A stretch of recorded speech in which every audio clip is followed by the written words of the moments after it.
Bueno, bienvenidos, buenas tardes a todos. Es un placer saludarlos, muchas caras conocidas. Es un ambiente, como siempre digo, bastante chico en la materia que nos convoca. Así que para nosotros es un placer poder reunirnos y generar estos espacios a través del Centro de Estudios de Seguridad Hemisférica y Criminalidad Financiera de la UBA, que preside aquí presente el doctor Martó, y la Fundación de Investigaciones en Inteligencia Financiera, que desde hace ya 13 años brinda apoyo a la universidad para el desarrollo de todas estas actividades, principalmente, como ustedes ya sabrán, y la mayoría son egresados de nuestro querido curso de posgrado.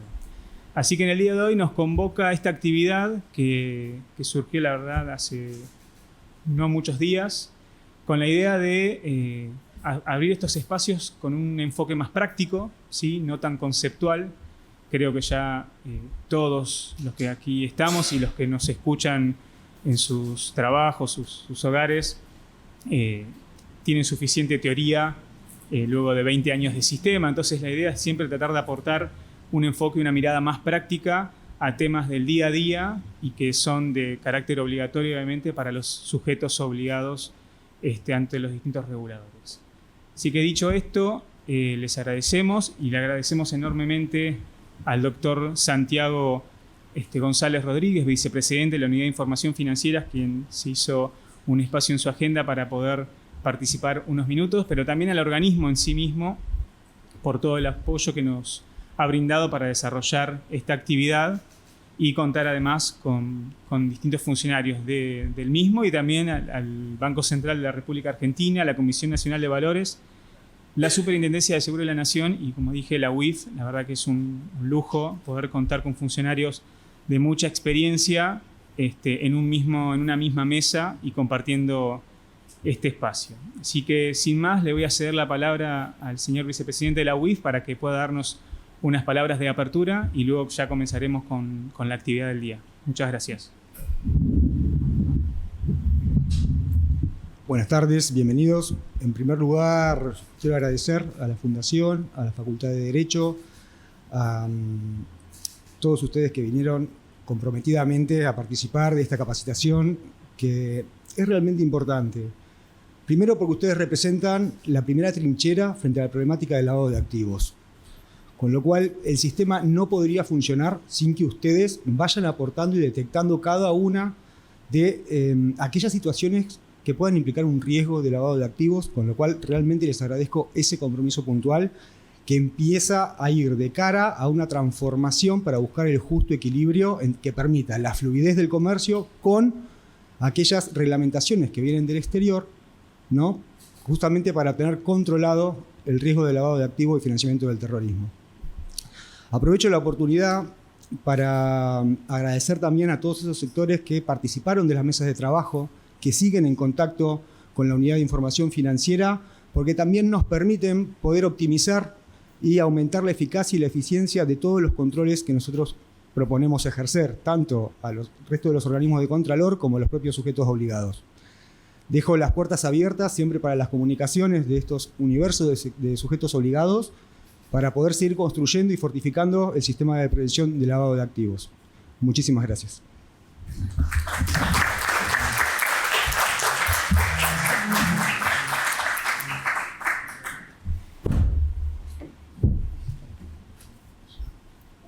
Los invitamos, por favor. Invitamos a Fernanda, por favor. Sí, ya pueden. Pónganse cómodos. Sí, ellos vienen. No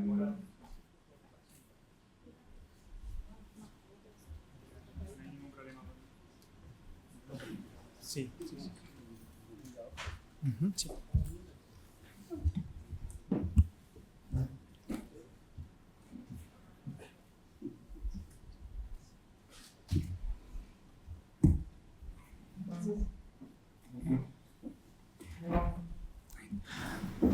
Bueno, muchas gracias, estimados. Voy a proceder a presentar a nuestros expositores del día de hoy. Más de uno no necesita presentación, pero las formalidades siempre las mantenemos. Nos acompaña por parte de la Unidad de Información Financiera el doctor Alberto Mendoza, gerente de supervisión, de la Unidad de Información Financiera, y la licenciada Daniela Heredia, subdirectora de monitoreo y evaluación de riesgos de la misma unidad.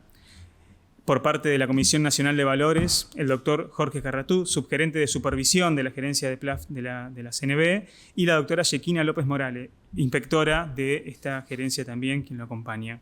Por parte de la Superintendencia de Seguros de la Nación, nos acompaña la doctora Fernández Carate, que es coordinadora de análisis de la Gerencia de Prevención de Lavado del organismo. Y por parte del Banco Central de la República Argentina, que, como les digo, por un problema logístico están un poco demorado, nos van a acompañar el contador Natán Kogan, gerente principal de cumplimiento ante la UIF, y la contadora Gilda Spoltore, gerenta de supervisión de operaciones especiales.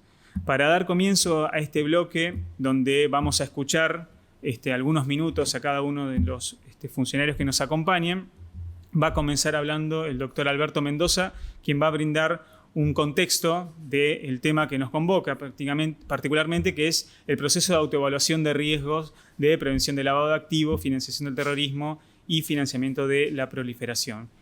Alberto, bienvenido, muchas gracias nuevamente y adelante, por favor. Muchas gracias, Sebastián. Muchas gracias a todos por venir y estar aquí en esta convocatoria. Es para nosotros un honor poder tener un acercamiento siempre con quienes son nuestros sujetos colaboradores, llamados sujetos obligados, pero a nosotros nos gusta decir sujetos colaboradores, porque como dijo el vicepresidente recientemente, colaboran y son la primera línea de defensa en materia de prevención del lavado de activos, financiamiento del terrorismo y financiamiento de la proliferación. ¿Qué decir en este primer contexto, en estas primeras líneas? La verdad que como egresados del programa global de financiamiento del terrorismo de la FABLA, algunos de los que estamos aquí hemos aprendido bastantes cuestiones acerca del acercamiento necesario que debemos tener desde el organismo regulador, y creo que la última evaluación por la que pasamos como república, como país, como Estado, no ya como sector público o sector privado, ha permitido derribar un muro que históricamente ha existido entre regulador y regulado, y pasamos a ser, en virtud de este proceso en el que nos hemos estado inmersos como nación, en un equipo que ha permitido de alguna manera mostrar ciertos grados de resultados necesarios para lograr no ser incluidos en la lista gris, y con mucho por hacer en materia de prevención también, en virtud de las acciones recomendadas del Grupo de Acción Financiera Internacional.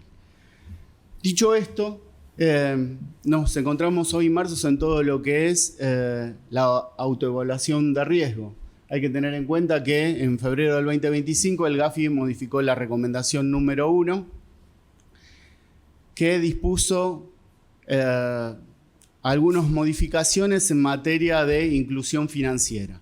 Y como consecuencia de ello, ahora los países deben contemplar situaciones de riesgo bajo y que lleven obligatoriamente a implementar medidas simplificadas en sus sistemas de prevención. Y no solo ellos, sino que también los supervisores deben controlar la razonabilidad de esas medidas. Y eso impacta directamente en lo que son las autoevaluaciones de riesgos contempladas en la mayoría de las normas de los sujetos obligados o regulados por los que estamos aquí presentes. Así que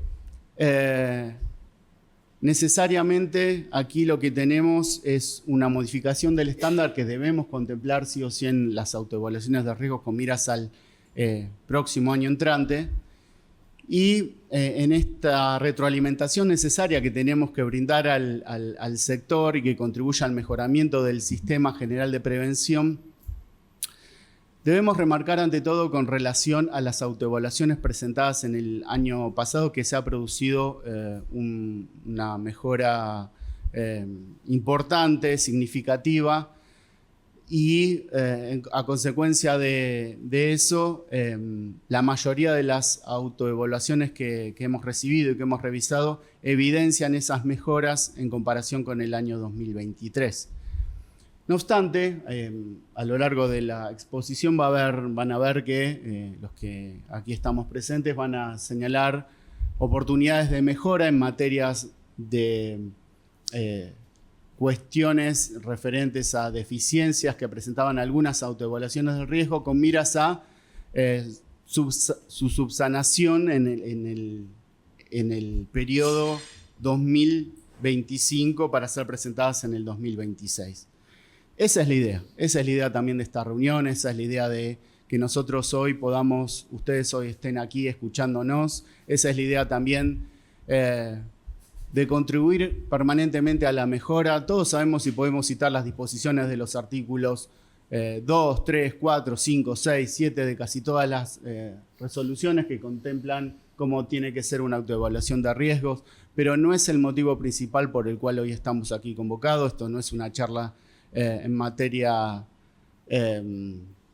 educativa, académica, sino brindar un poco los hallazgos que tuvimos como organismos reguladores. Así que creo que sentando las bases de la cuestión que nos convoca hoy, lo dejo en manos de aquí, de los organismos de contralor específicos de los respectivos sujetos colaboradores para brindar este tipo de hallazgos.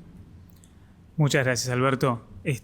Dicho estas primeras palabras de apertura, el doctor Jorge Currutá, por parte de la Comisión Nacional de Valores, y quien la acompaña, la doctora Yequina López Morales, van a tener su espacio para brindarnos sus comentarios al respecto. Gracias. Muchas gracias. Y gracias por la invitación. Nosotros, como dijo Alberto, hemos encontrado grandes mejoras en el sistema de las autoevaluaciones que se presentaron. Las únicas falencias que siguen quedando es que en la mayoría de los defectos que encontramos es que no son autosuficientes. Sí. Para los que están sobre todo. Sí, gracias. Bueno, hemos encontrado eso, que se dicen que se hacen cosas, pero no dicen cómo se hacen, no hay ninguna documentación, y eso se va repitiendo. Básicamente, eso es las mayores deficiencias que se encontraron ahora. Igual, esto está mejorando mucho durante lo que va del año. Otras cosas que tenemos es, la CNV tiene un régimen propio de presentación para que las sociedades presenten distintos tipos de documentación, entre ellos las autoevaluaciones. En ese tema, bueno, ahí sí hay un problemita porque no le están presentando, en su mayoría no la presentan.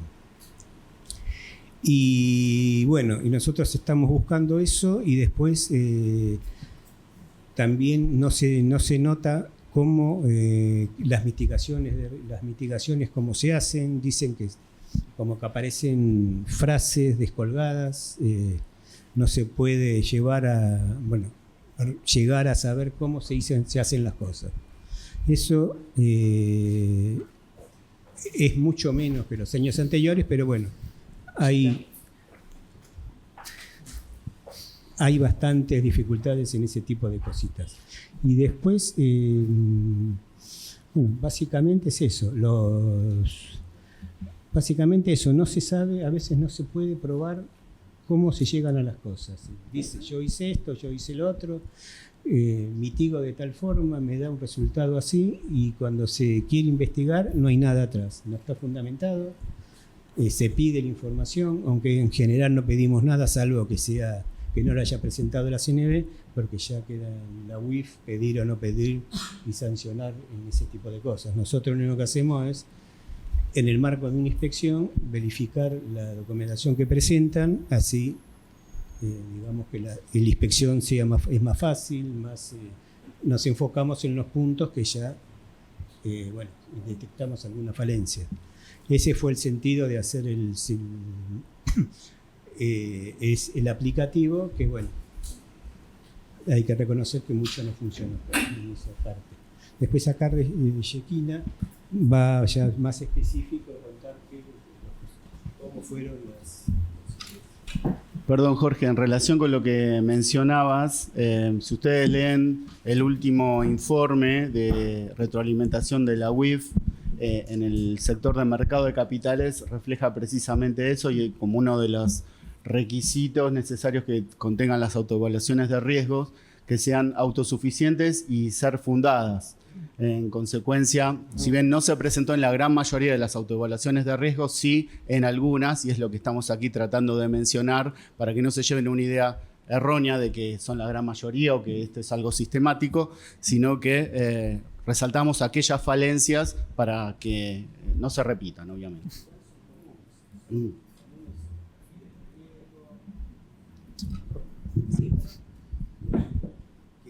Eso es común en todos, en los perfiles de riesgo, en las matrices. En muchos casos no se puede llegar a saber cómo lo hacen. Hago tal cosa y no se prueba. O lo voy a hacer de tal manera y los resultados dan otra cosa. Eso me parece que es general, más allá de la autoevaluación. Bueno, muchas gracias por la invitación. Buenas tardes a todos. Mi nombre es Yequina López, soy inspectora en la CNB, en el área de mercado de capitales. Y bueno, un poco para aportar también soy primera camada, ¿no? Con Jorge, de acá del curso de 2012. Así que bueno, felices de volver acá al aula. Bueno, quería contarles un poco el principio que estamos teniendo en cuenta nosotros a la hora de hacer las inspecciones de rutina. La idea es, como lo dice el espíritu de la norma, ¿no? Que cada sociedad pueda analizar su propio riesgo, ¿no? Esta es la base, digamos, del sistema, que cada sociedad pueda analizar sus recursos, analizar los hallazgos y ver cómo es coherente en el sistema preventivo. Entonces, encaramos desde un lente de analizar, como decía Jorge, que el informe de la autoevaluación tenga fundado la metodología que está utilizando, ¿no? La sociedad.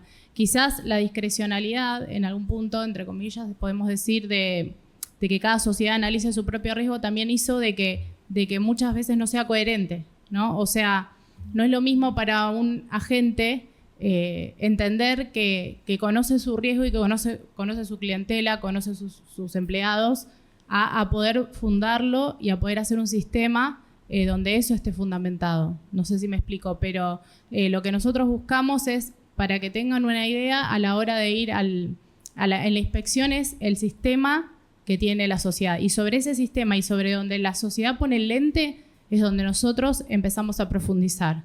El sistema de monitoreo es altamente importante, el sistema de alertas, los registros que la sociedad va teniendo de los hallazgos y el tratamiento, ¿no? de aquellas alertas que surgen, la gestión en el tiempo, en la calidad de las alertas, es lo que, digamos, el foco en el cual nosotros queremos que ese sistema progrese, porque la autoevaluación no es de una vez y para siempre, es una autoevaluación constante que la sociedad tiene que ir haciendo de acuerdo a lo que va encontrando, ¿no? Y nuevamente, las observaciones, o sea, la charla con los sujetos obligados es, muchas veces nos consultan y nos dicen, está bien así, y nosotros le terminamos diciendo, fíjate vos dentro de tu universo de operaciones, dentro de tu universo de alertas, dentro de tu universo de la metodología de tu evaluación, si está siendo acorde. Porque surge muchas veces que nuevas alertas, nuevas operaciones inusuales, digamos, surgen casos en los cuales eso se tiene que ir reevaluando, digamos. La misma autoevaluación se tiene que ir reevaluando y gestionando, ¿no? Para que esto sea un sistema dinámico, ¿no? De acuerdo a lo que es el mercado y lo que es, digamos, el área en el que nosotros nos encontramos. Así que lo importante es, nosotros creemos que el lente que importa es el que cada agente está teniendo, pero de acuerdo también a lo que es el universo de las normativas, ¿no? Hemos tenido, no sé, agentes que quizás en algún momento en la metodología de autoevaluación han sugerido que los PEPs, no sé, eran riesgo bajo, y uno ve cómo colapsa el sistema de alertas, cómo colapsa mismo la coherencia, ¿no? Con respecto a la normativa. Entonces hemos tenido que muchas veces corregir esa autoevaluación y en algún caso decirle, mira, este parámetro choca con alguna normativa, más allá de que en tu caso quizás este Pepe es súper conocido, cliente de hace muchos años y tenés una confianza y una tranquilidad, nosotros necesitamos que el sistema lo pueda filtrar para que sea como decía Jorge, autosuficiente.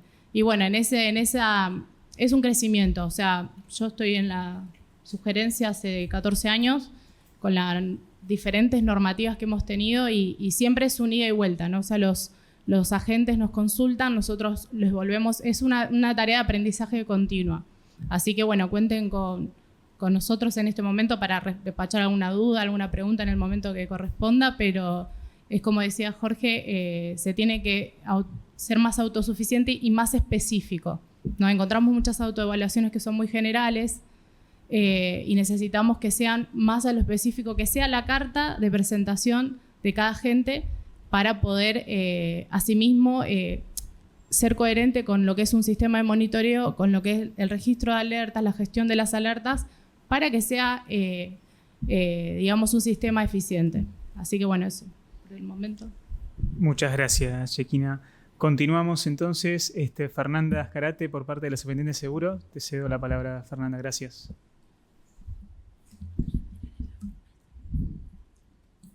Buenas tardes a todos. En primer lugar, agradecer al Centro de Estudios sobre Seguridad Hemisférica, Terrorismo y Criminalidad Financiera de la Facultad de Derecho y a la Fundación por invitar a la Superintendencia a participar de este taller. Nos interesa muchísimo poder conversar y un poco yo armé como una historia, un cuento de cómo es el sector y de cómo fue cambiando y cómo nos encontramos hoy.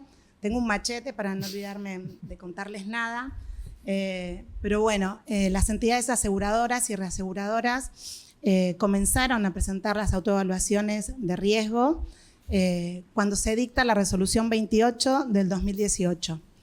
Esta es la primera normativa que les empieza a exigir mirarse hacia adentro, evaluar sus propias características, evaluar su negocio y evaluar dentro de lo que es el contexto nacional y sus relaciones con el exterior para definir cuál es el riesgo que tienen en esto de prevención del lavado de activos, financiamiento del terrorismo y la proliferación. Actualmente rige la resolución 126 del 2023, que más o menos conserva los mismos lineamientos, solo que se hicieron algunos ajustes en lo que tiene que ver con el estándar internacional de Gafi, con todo lo que nos implicaba la revisión de la normativa con la evaluación mutua y la visita in situ y todo esto.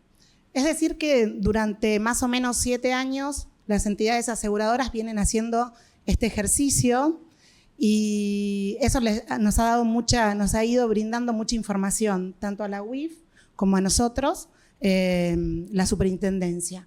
Y en este ida y vuelta, la UIF hizo 2 informes, 2 documentos de retroalimentación al mercado y también a nosotros, porque toda esta información así más profunda la realiza la Unidad de Información Financiera y no los organismos de Contralor. Y bueno, y un poco del 2021, los informes que se presentaban en el 2021 a hoy, se han registrado muchas mejoras. La verdad que el último informe que presentaron ha mostrado que se revirtieron totalmente los porcentajes de cumplimiento del sector asegurador.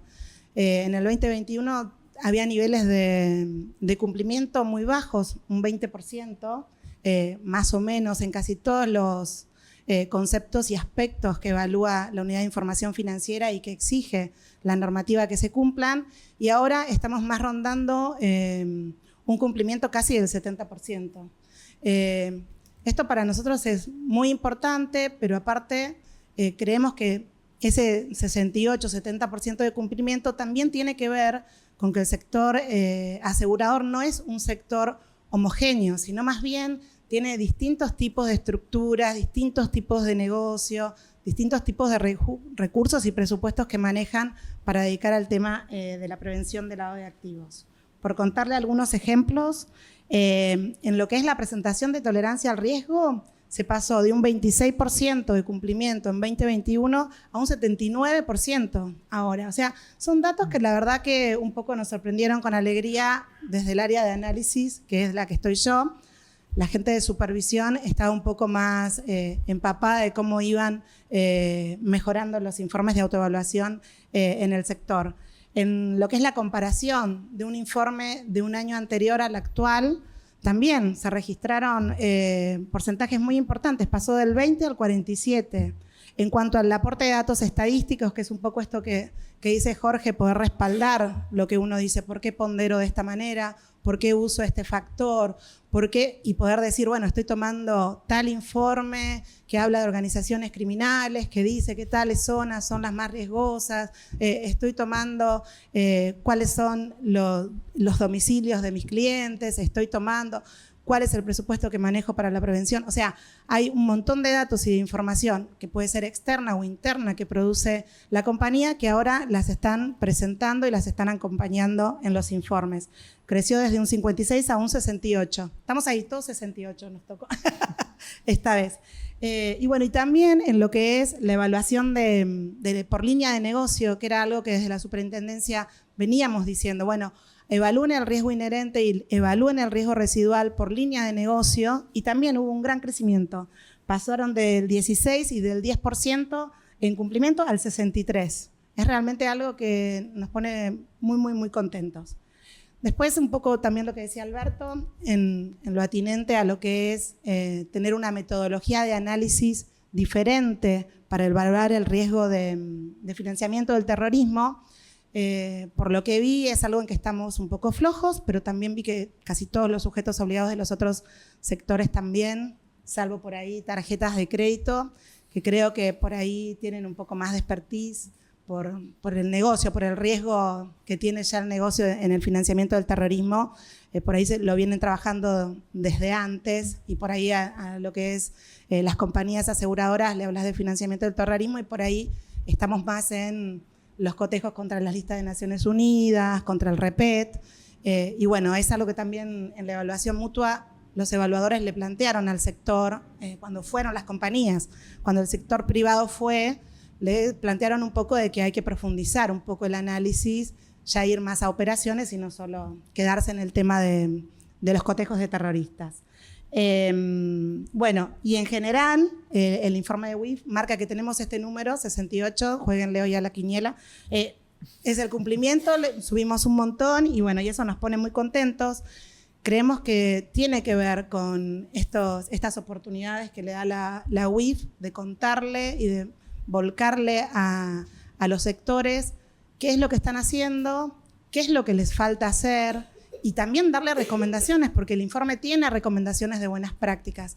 Entonces, todo eso del 2021, los informes que se presentaron en el 21 al 2024, evidentemente las compañías han prestado atención y han ido tomando y han ido mejorando.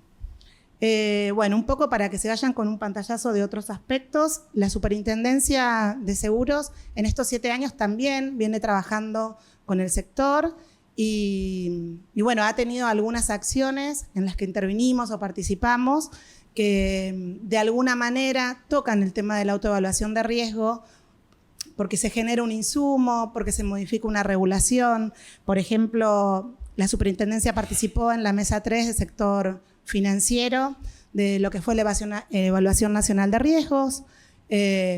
Cuando se terminó la evaluación, se hicieron talleres junto con la UIF y con la Coordinación Nacional para acercar cuál era el resultado de esta evaluación de riesgo. Se acercaron también cuál era el plan estratégico que planteaba el país, y todo esto después se vio reflejado como un insumo en los informes de autoevaluación de las compañías. En el 2022, la Superintendencia puso en marcha un sistema informativo donde las compañías de seguro nos presentan los informes de autoevaluación y los informes del REI también, del revisor externo independiente. Y eso también fue muy importante porque ahora el organismo cuenta ya desde el vencimiento con ambos informes que se utilizan después como para organizar un perfil de riesgo de las compañías a la hora de ir a supervisarlas. Después, en 2023, trabajamos con la UIF y también recibimos bastante participación del sector en cuanto a la modificación de la normativa. Ahí, en cuanto a lo que es la autoevaluación, se modificó la frecuencia. Logramos cambiar, teniendo en cuenta el riesgo inherente de las operaciones que comercializan, de los seguros que comercializan las compañías, cambiar a una frecuencia de actualización de 2 años para las compañías que comercializan seguros generales y establecer de 1 año para aquellas que sí están más fuertemente abrazadas por el estándar, que son las que comercializan seguros de vida con ahorro y seguros de retiro. Y bueno, finalmente participamos de la 4ª ronda de evaluación de Gafi y ahí también tuvo participación algunas compañías del sector y ahí pudieron recibir también un feedback del equipo evaluador directo, donde un poco también les plantearon las cosas que veían bien y que por ahí requerían mejoras, entre ellas, como decíamos antes, lo de financiamiento de terrorismo. En cuanto a lo que tiene que ver el área de supervisión, como les decía antes, usa las autoevaluaciones y los informes del REI para armar un perfil de las compañías previo a ir a supervisarlas. Ya ir con toda una idea de qué es la estructura, cuáles son los riesgos, qué comercializa. Y cuando hace ese análisis profundo de las autoevaluaciones, tratamos de ver si el riesgo inherente al que llegan las compañías está relacionado un poco, guarda cierta relación con el riesgo inherente que surge de nuestra matriz de riesgo de supervisión. Y ahí tratamos de ver y buscar oportunidades de mejoras, si creemos que lo que está mal es la autoevaluación o si creemos que en realidad tenemos que hacerle algún tipo de ajuste a nuestra propia matriz de supervisión. En las supervisiones de 2020 a 2024, el porcentaje de sujetos obligados que tuvieron observaciones en materia de autoevaluación es bastante bajo, es un 11%. Y si analizamos todas las observaciones que en ese periodo se realizaron, también puntualmente respecto de autoevaluaciones representó un 15%. Es decir, que no hay grandes deficiencias detectadas en la parte de supervisión. Las observaciones, si tratamos de agruparlas de algún modo, tenemos falta de presentación, lógico, o presentación fuera de término. Después tenemos aquellas autoevaluaciones que no contemplan los factores mínimos que exige la normativa, y ahí volvemos con esto de la heterogeneidad del sector. Hay grandes autoevaluaciones muy fundadas, con datos estadísticos, con todo que las hizo la NASA, y después tenemos a un oficial de cumplimiento de una compañía más pequeña, que tal vez no tiene recursos para destinar a prevención de lavado, en donde el oficial de cumplimiento toma todo este trabajo y con el apoyo de las otras áreas y del directorio empieza a trabajar, y ahí es donde por ahí presentan informes que tratan de abordar cuál es el riesgo de la entidad, cuál es el riesgo cliente, cuáles serían los mitigantes que tienen, pero sin llegar realmente a abarcar en profundidad todos los factores que exige la norma. Otra cuestión que también hemos visto bastante es que hay compañías que hacen un desarrollo bastante bueno del informe de autoevaluación, tocando todos los factores, pero se quedan en el riesgo inherente. No logran abordar cuáles son los mitigantes y llegar al riesgo residual.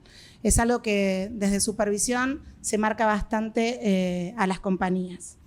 Y bueno, y más, otro de las cuestiones que no suelen presentar es el tema de que no acompañan con el informe la metodología y no acompañan la declaración de tolerancia al riesgo, que son 2 documentos que deberían presentarse conjuntamente, un poco por lo que decía también acá la compañera de CNB. Nosotros necesitamos saber qué metodología utilizaron, cuál es el riesgo que la entidad está dispuesta a soportar conforme a sus procedimientos, sus controles y sus mitigantes. También un poco con esto, volviendo a los informes que tienen un montón, hay algo que desde los supervisores, desde los que están más el día a día en las compañías, me dicen, bueno, sugerí que no hagan informes extensos, tan largos que no sabes cuándo llegás a la cuestión, sino que, bueno, lo que tengan que decir realmente sea algo que hace a la autoevaluación, sea algo que, bueno, lo digo porque está conectado con esto, porque si no hay como todo como muchos informes que tienen una extensión que bueno, se pierde en realidad a qué apuntan y qué es lo que la compañía está analizando. Bueno, para ir más o menos redondeando y terminando el caminito que había pensado, cuando los supervisores van a las compañías y se encuentran con una compañía que es pequeña y que no tiene recursos, hacen toda una tarea de asesoramiento, de acercarles estos informes, de acercarles ideas, de ayudarlos con recomendaciones, de proponerles corregir errores. Y cuando van a las compañías más grandes, que tienen presupuesto y que tienen asesores especializados en la materia, es cuando nos encontramos con informes que ya están con muchas mejoras notables. Bueno, para terminar, lo que un poco la gente de supervisión me contaba es que han ido como mejorando con cada una de las presentaciones y que esto de presentarse con cierta frecuencia ha ido permitiendo que las cosas se vayan como acomodando y mejorando. No solo porque pueda cambiar el riesgo, sino porque en realidad los están haciendo con mayor solidez. Finalmente, y en general, a lo que nos habían pedido Sebastián, era que un poco les contáramos también cuáles eran las observaciones que han surgido en las últimas supervisiones.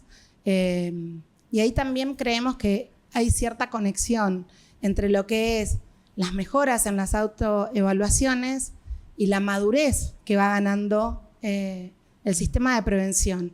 O sea, así como las autoevaluaciones están mejor, también han mejorado los sistemas de prevención de las compañías de seguros. Las observaciones ya no son esas interminables, innumerables cuestiones formales de antaño, sino que ya van al meollo de la cuestión, van al foco, van a, bueno, la matriz de riesgo tiene distorsiones por los factores que utiliza, por las ponderaciones que utilizan. No nos parece que una compañía no tenga ni un cliente de riesgo alto.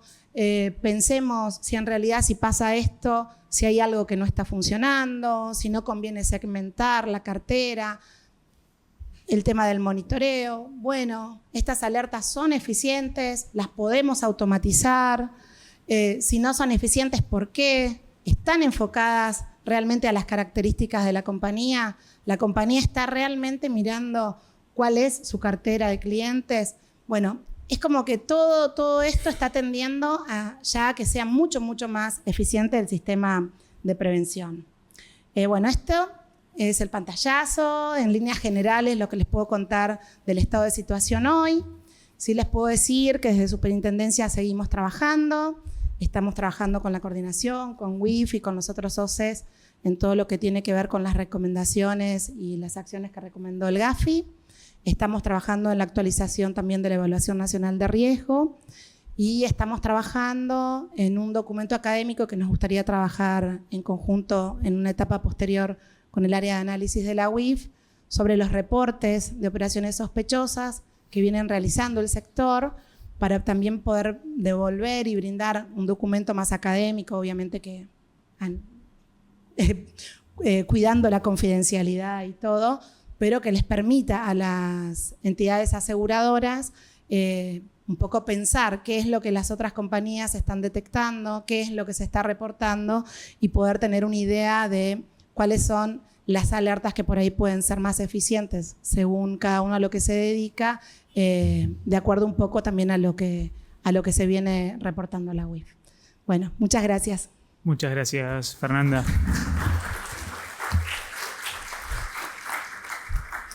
Bueno, para continuar con este bloque, le damos la bienvenida, los anunciamos, sin aún haber estado, pero a Gilda Spoltore y Nathan Kogan. Así que, bueno, muchas gracias también sé que estuvieron con un día agitado, así que por el compromiso de venir. Les cedo la palabra para que puedan compartirnos. Gracias. ¿Qué tal? ¿Cómo están? Quedo fuera de la mesa, así más cómodo. ¿Qué dicen? No, está bien. Bueno, primero, gracias por la invitación. Es un gusto para nosotros estar participando, así que gracias, Sebastián.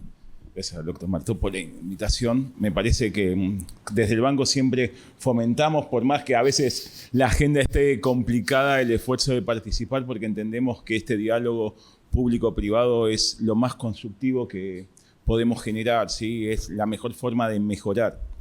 En ese sentido, haciendo énfasis en lo que por ahí son las autoevaluaciones, hace poquito la Unidad de Información Financiera elaboró un informe sobre las autoevaluaciones, donde también hizo mención de lo que son las autoevaluaciones del sector financiero.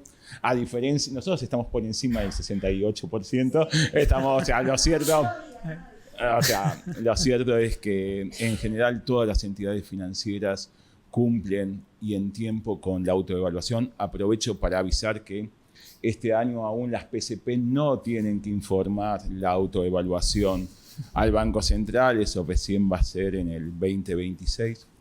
Pero ahora sí, haciendo énfasis en lo que notamos de las autoevaluaciones, parte está en el informe de la Unidad de Información Financiera y parte está también en el día a día que encontramos nosotros en el marco de las supervisiones cuando evaluamos dentro de la supervisión, la autoevaluación. Lo que vemos es que muchas veces, si nos pasa es que la autoevaluación muchas veces no refleja la realidad. No es en el general, pero eso es algo que se da habitualmente. Por ejemplo, muchas veces vemos que las entidades ofrecen productos y cuando vamos a ver el análisis del riesgo de esos productos, que tiene que ser uno de los factores que forman parte de la autoevaluación, no los identificamos. ¿Sí? Entonces, muchas veces eso sí es una realidad con que nos encontramos. Me parece, lo cierto es que las autoevaluaciones mejoraron mucho y además fue muy importante y se nota un cambio en las autoevaluaciones una vez que como país tuvimos la evaluación nacional de riesgo. Me parece que un montón de cosas y un montón de factores que eran subjetivos al momento de las primeras autoevaluaciones que estaban en función de la resolución 30 de la UIF para las entidades financieras y lo que cómo fue evolucionando, obviamente es mucho más fácil hacer una comparación en la autoevaluación entre las distintas entidades una vez que como país teníamos la evaluación nacional de riesgo. Algunas cosas que sí me parece que son fundamentales es esto de la actualización periódica y anual de la autoevaluación, que muchas veces muchas entidades lo toman como que es una actualización de datos. Y me parece que eso es una deficiencia de las autoevaluaciones. ¿Por qué? Porque sobre todo en el sector financiero estamos muy acostumbrados al cumplimiento normativo, de que esto es lo dice la norma y esto es lo que tenemos que cumplir. Y lo cierto que cuando hablamos de prevención de lavado de activos, tenemos que pensar en que las normas en realidad lo que buscan es que el sistema sea más eficiente. Entonces, eso torna sumamente importante que la autoevaluación no sea solamente para que sí tengo que aportarla en determinada fecha porque vence a la UIF, al Banco Central, sino que en realidad entendamos que la autoevaluación es la base para tener un sistema de monitoreo eficiente. Entonces, no solamente decir, bueno, alguien que se encargue de hacer la autoevaluación mientras seguimos con todas la rutina de trabajo que tenemos, ¿no? Sino que realmente sea un trabajo que nos pueda ser útil, porque si no carece de sentido, si no solamente pasa a ser una burocracia y un cumplimiento normativo. Y nosotros no podemos planificar en las distintas áreas de prevención un sistema de monitoreo, un sistema de prevención efectivo si realmente no entendemos cuáles son nuestros riesgos.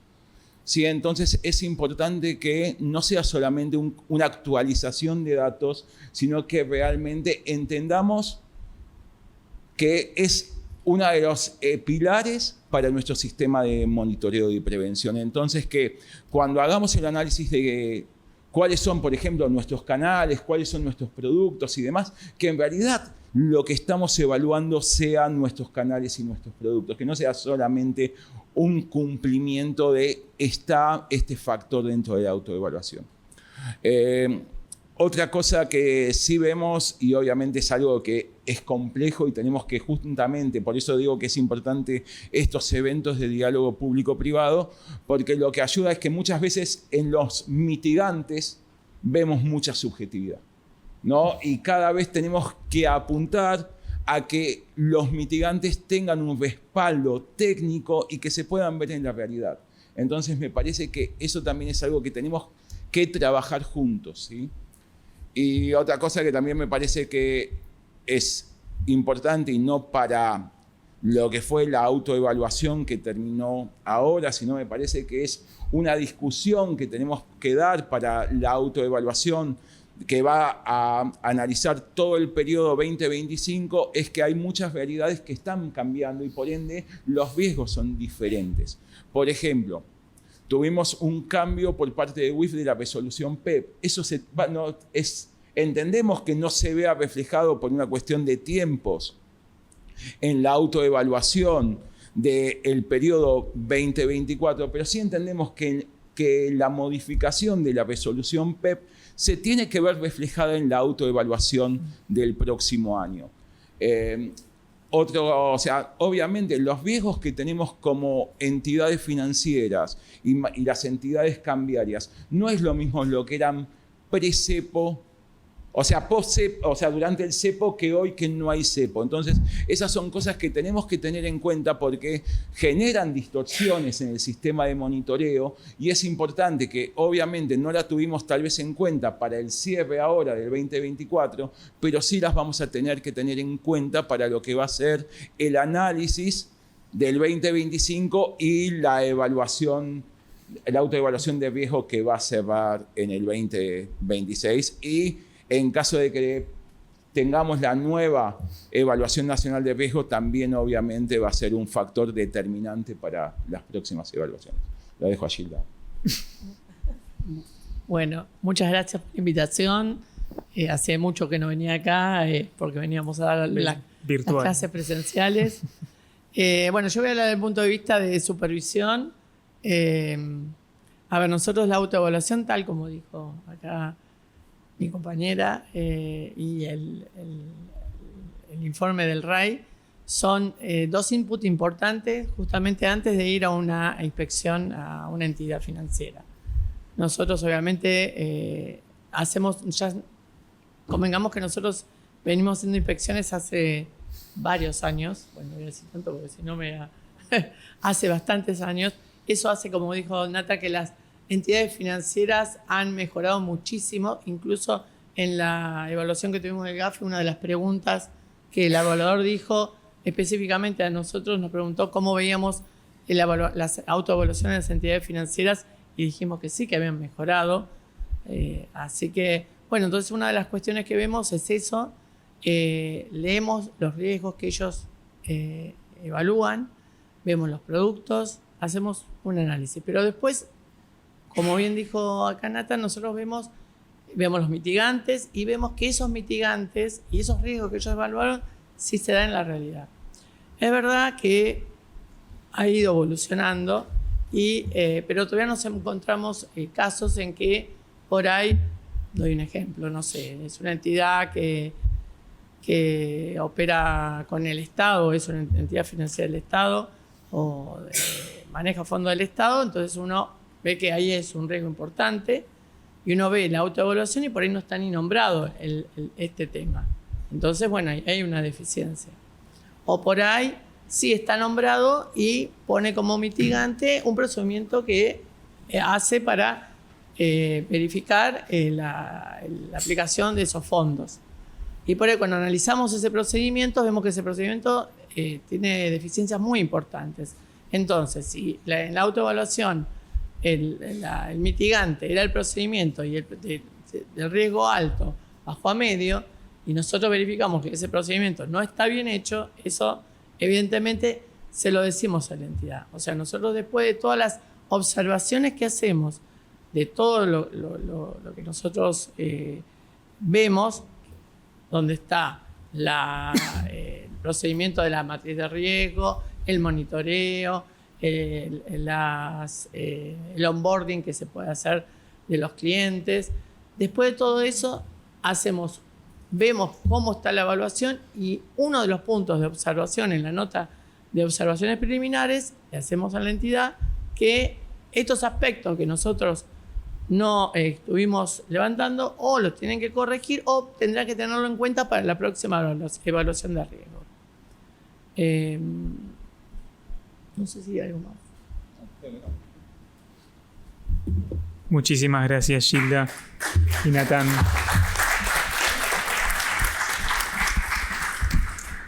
Vamos ahora a finalizar este primer bloque con la licenciada Daniela Heredia, quien va a hacer un poco un reconto de lo que cada uno de los funcionarios expusieron en línea con el informe de retroalimentación que hace pocos días fue publicado por la Unidad de Información Financiera. Adelante, Daniela, gracias. Bueno, gracias, Sebastián, por la introducción. No sé si me escuchan bien.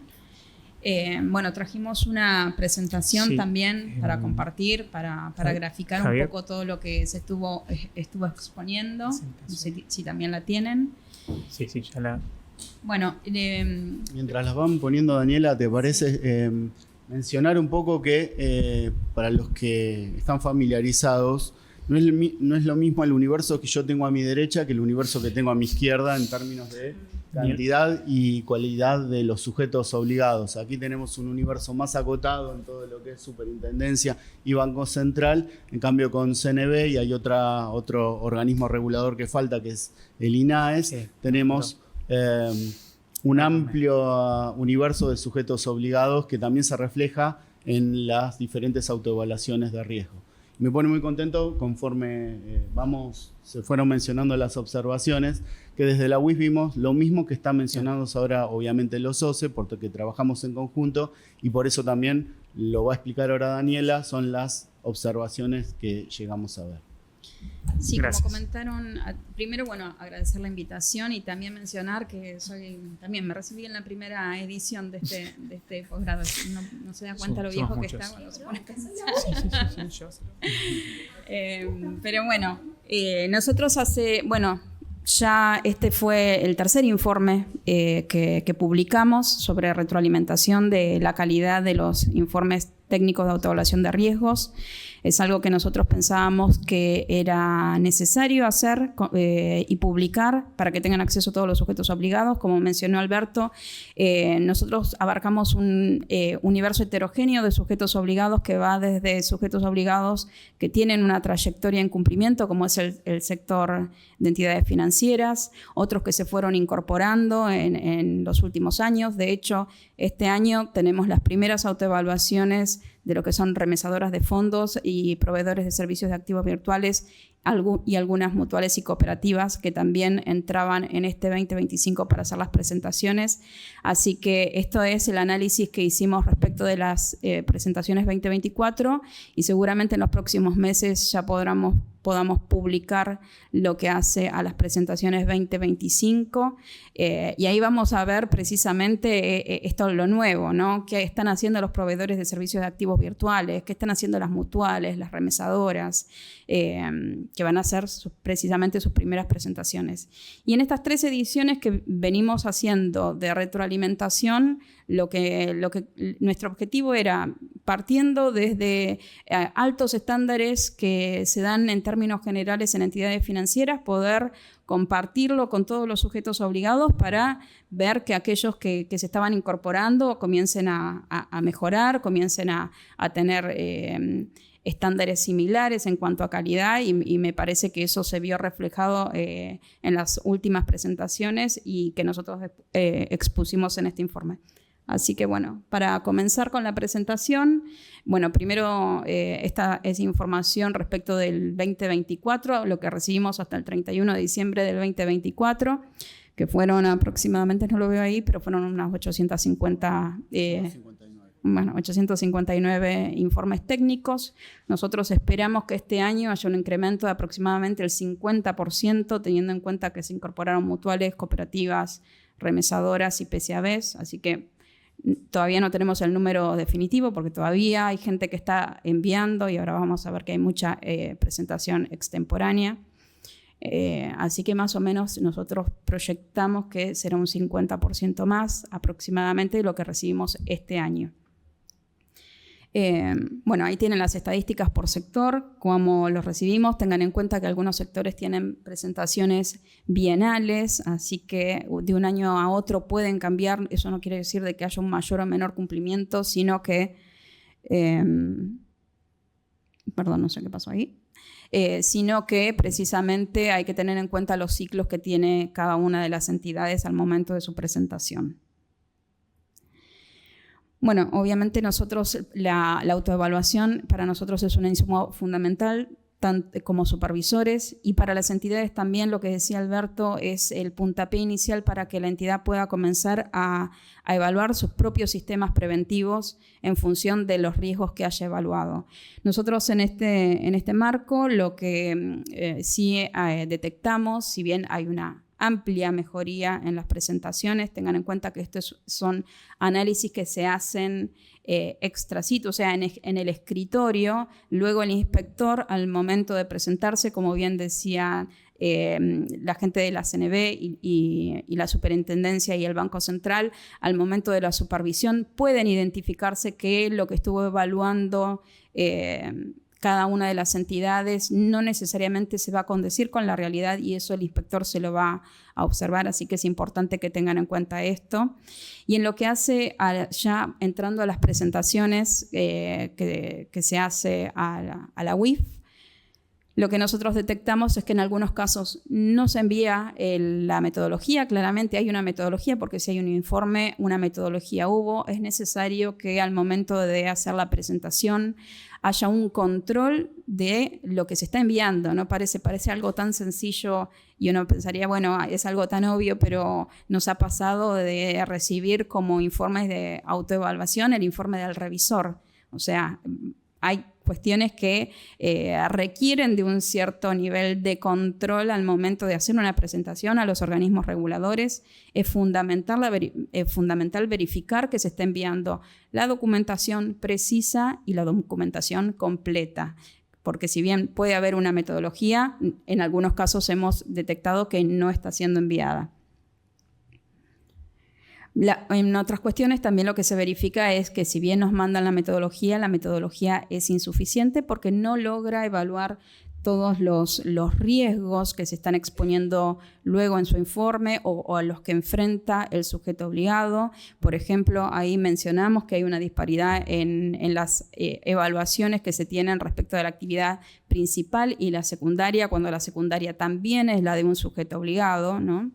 Es importante que la calidad en el análisis sea similar para todas las actividades que está realizando la entidad. En algunos casos vemos la omisión de políticas y la evaluación de los riesgos de conozca a su empleado, la ausencia también en algunos casos de considerar los resultados tanto de la revisión externa independiente, la auditoría interna, los resultados de las supervisiones y las observaciones que le hace el supervisor al momento de la inspección. Hay elementos imprescindibles que están en la norma y que son obligatorios en la presentación. Ahí los tienen detallados, por ejemplo, que se exponga cuál es el alcance del informe, de lo que se está analizando. El nivel de riesgo de la entidad parece algo tan obvio, pero nos ha pasado de leer documentos eternos y no lograr entender cuál fue el nivel de riesgo al que llegó la entidad después de su análisis, tanto el riesgo inherente como el riesgo residual. También el contexto externo que impacta a la entidad al momento de hacer la autoevaluación. El contexto interno, el periodo que se está evaluando también es importante aclararlo, las variaciones que hayan tenido en el riesgo, tanto el nivel de riesgo del periodo anterior como en los niveles de riesgos por factores de riesgo. Esto también es importante tenerlo en cuenta. Si yo estaba considerando que el factor de riesgo cliente era bajo y al año siguiente, si bien con los diferentes ponderadores el nivel de riesgo de entidad me sigue quedando medio, pero mi factor de riesgo cliente se elevó, bueno, tengo que hacer un análisis específico de eso y cuál es el mitigante específico para ese riesgo mayor. Bueno, también la periodicidad en la presentación. En lo que hacen los factores de riesgo mínimo, también estamos evaluando que en algunos casos, no todos, ya la gran mayoría está evaluando los 4 factores, por suerte, pero nos pasa que en algunos sujetos obligados aún todavía falta la evaluación de algún factor de riesgo. Tienen que tener en cuenta que son los 4, y en el caso de que no tengan, por ejemplo, y su único canal de distribución sea el canal virtual, no quiere decir que no lo tengo que evaluar. Si lo tengo que considerar y es un factor de riesgo y lo tengo que evaluar, no quiere decir que porque tenga un solo canal de riesgo, un canal de distribución, no tengo que considerar ese riesgo. Más cuando nosotros mencionamos que significa mayores riesgos generalmente la no presencialidad al momento de hacer una evaluación. Bueno, además, otras cuestiones sí están vinculadas ya con el análisis de riesgo residual. Muchas veces sí vemos la evaluación de riesgo inherente, pero no el residual y cómo se llega a ese riesgo residual. Natán mencionaba muy bien la cuestión de los mitigantes. Los mitigantes muchas veces son mencionados de manera genérica y no son claros en cuanto a cuál es el mitigante que se va a aplicar para ese riesgo que se evaluó, para ese riesgo puntual que se evaluó. Tengan en cuenta que no se pueden mencionar mitigantes genéricos que afectan a todos, porque van a afectar a cada uno de los riesgos de manera diferenciada y es necesario de que eso se exponga también en el informe técnico. Bueno, le mencionaba también Natán el análisis incompleto de ciertos productos. Vamos para atrás. De nuevos productos, servicios que esté prestando la entidad. Siempre que hay un nuevo producto, se tiene que evaluar ese riesgo, ese nuevo riesgo, y tiene que estar expuesto en el informe de autoevaluación.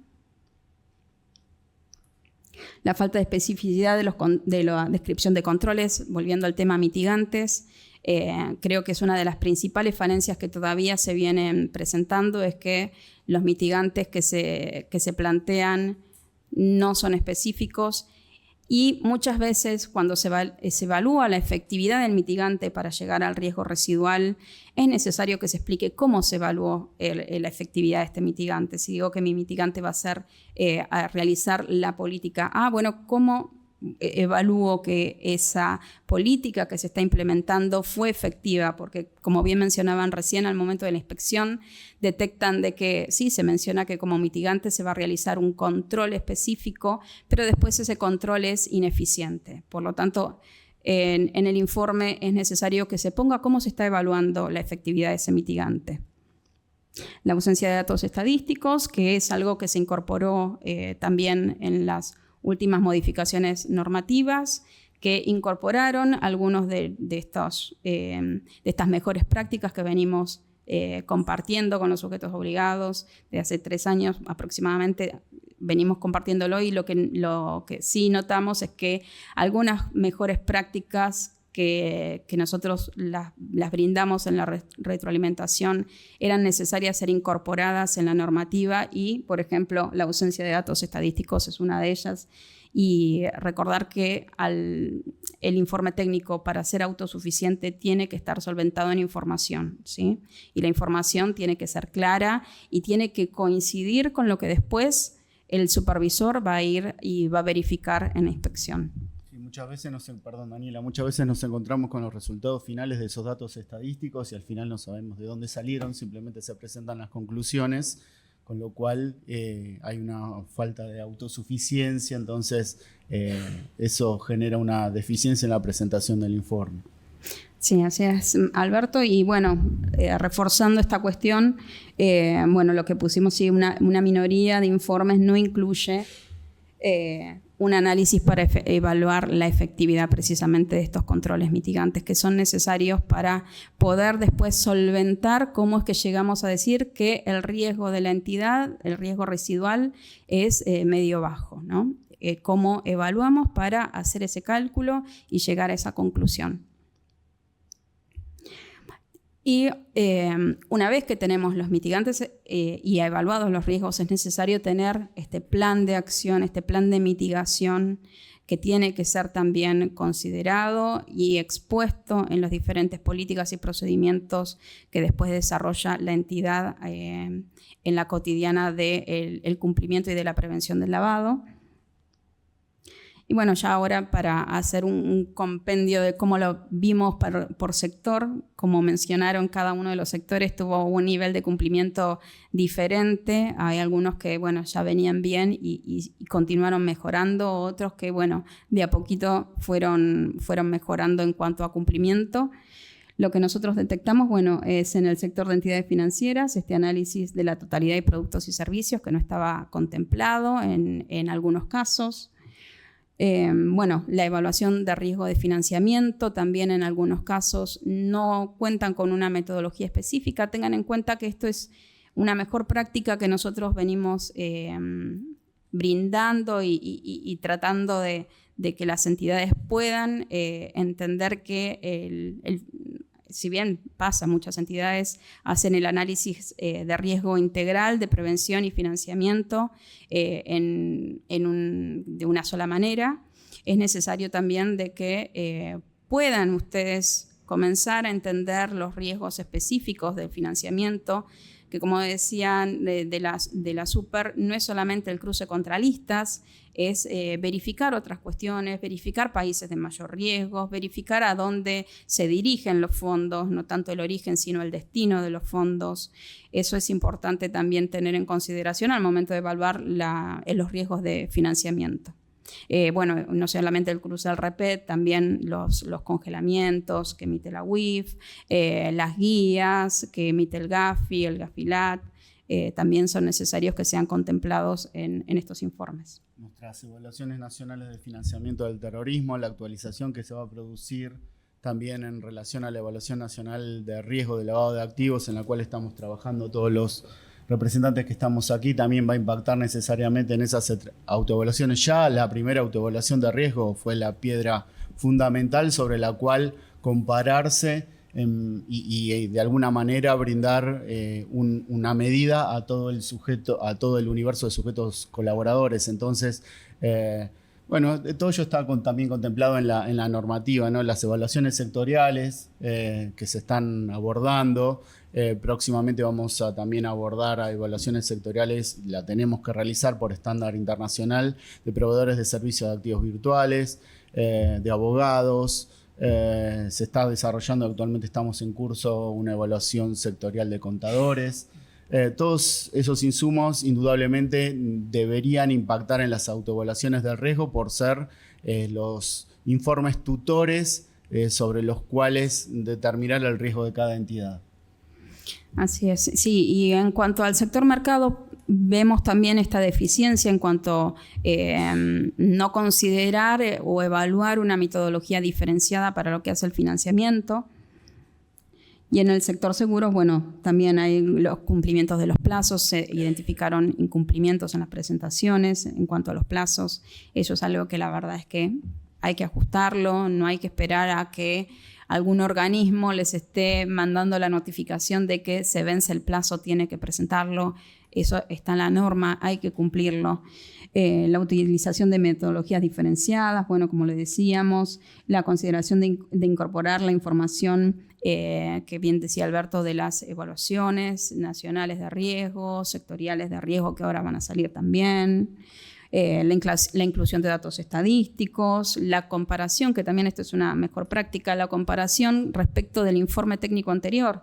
Gilda mencionaba que muchas veces básicamente lo que hacen es actualizar los datos y no, es comparar cómo estábamos en un periodo anterior con los riesgos que estamos enfrentando ahora y si bien no está en la norma, es necesario que hagan esa comparación, que ustedes vean, bueno, qué cambió en este año en cuanto a los riesgos. ¿Se mantuvieron todos iguales?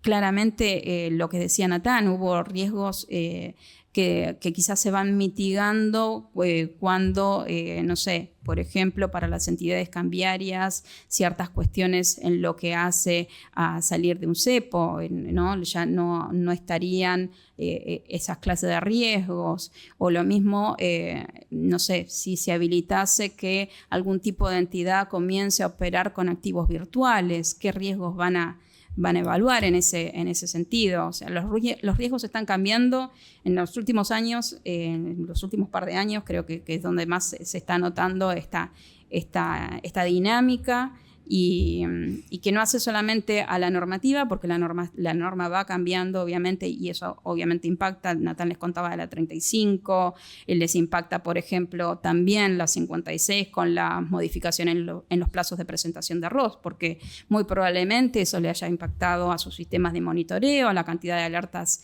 que analizan, al personal que cuentan para hacer el análisis en tiempo y forma de esas alertas. También afecta a sus sistemas preventivos y a los riesgos a los cuales se enfrentan a nivel operativo. Así que yo no creería que los riesgos de este año vayan a ser los mismos que los del año pasado, los del 2023. Es necesario que ustedes hagan ese ejercicio de comparación. Bueno, el sector de tarjetas de crédito, como Natán les comentaba, los PCPs van a comenzar a presentar las autoevaluaciones al BSRA a partir del año que viene. Ya venían presentándolas desde la resolución 76. Nosotros también venimos retroalimentando a este sector, que también notamos una gran mejora. Sin embargo, como verán, hay deficiencias que se mantienen.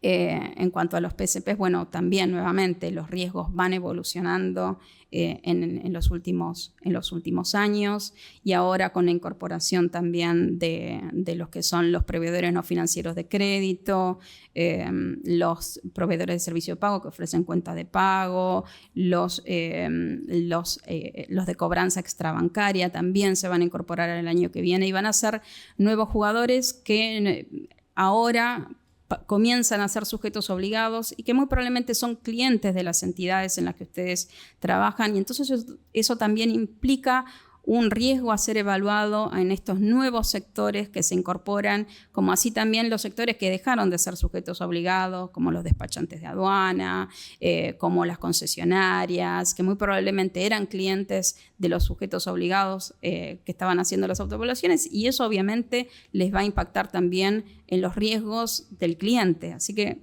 está continuamente evolucionando, y por eso es la importancia de este análisis comparativo. Bueno, y lo que se fue resumiendo a lo largo de la jornada, lo que fueron las estadísticas, nosotros hicimos un análisis de cómo fueron evolucionando, además de la retroalimentación de la publicación de este informe. Lo que hicimos también fue una retroalimentación individual a los sujetos obligados, que se les envió a unos 258 sujetos obligados, un análisis de su nivel de cumplimiento y de la expectativa del regulador, porque hay algunos puntos que también nosotros ponemos como expectativa, que son las mejores prácticas que entendemos que es bueno que las entidades las comiencen a adoptar. Y por eso nosotros, cuando hacemos la retroalimentación, mencionamos que hay algunas cuestiones de cumplimiento y otras de expectativas del regulador, y que tienen que ver con esto, con subir los estándares de todos los sujetos obligados. En las estadísticas, como pueden ver, en lo que hace entidades financieras, hay un alto nivel de cumplimiento. Acá nosotros estamos exponiendo entidades financieras como bancos, y también incluimos en este grupo a las casas y agencias de cambio, que ahí ya las cuestiones comienzan a ser un poquito más dispar, y quizás ahí baja un poquito la estadística, pero en sí hay un alto nivel de cumplimiento en cada uno de los pilares que está en la norma, de los elementos que tienen que ser contemplados de mínima en los informes técnicos, y también nosotros agregamos los 3 últimos que son de mejores prácticas, que tienen que ver con el comparativo, con incorporar los resultados de las revisiones y de las supervisiones. Sí, y la metodología de FT, que no es un requerimiento normativo, pero que nosotros consideramos que es un buen ejercicio que tienen que hacer las entidades. En lo que hace a la evaluación del nivel de riesgo inherente, también se verifica que se están cumpliendo los criterios que establece la norma en cuanto a contemplar los 4 factores de riesgo, en cuanto a, no llego a leer, pero bueno, la normativa en sí se está cumpliendo, por suerte, en lo que hace a las entidades. Es bajo el nivel de incumplimiento, pero bueno, hay cuestiones que todavía falta ajustar. Y en lo que hace a los riesgos residuales, que lo que le mencionábamos es también la importancia de evaluar la efectividad de los mitigantes, que eso es algo que también es mejorable aún en las autoevaluaciones. En lo que hace al sector mercado de capitales, ahí ya el cumplimiento es un poquito más dispar en cuanto a lo que hace a las expectativas que nosotros tenemos en cuanto a cumplimiento y de mejores prácticas. De todas maneras, también están bastante bien en lo que hace a todos los factores que evaluamos. En lo que hace a la evaluación de riesgos inherentes, también se están evaluando los factores, se están considerando las ponderaciones que tienen y justificando las ponderaciones de cada uno de esos factores al momento de evaluarse. Y en lo que hace a los riesgos residuales, bueno, también vemos un notable nivel de cumplimiento.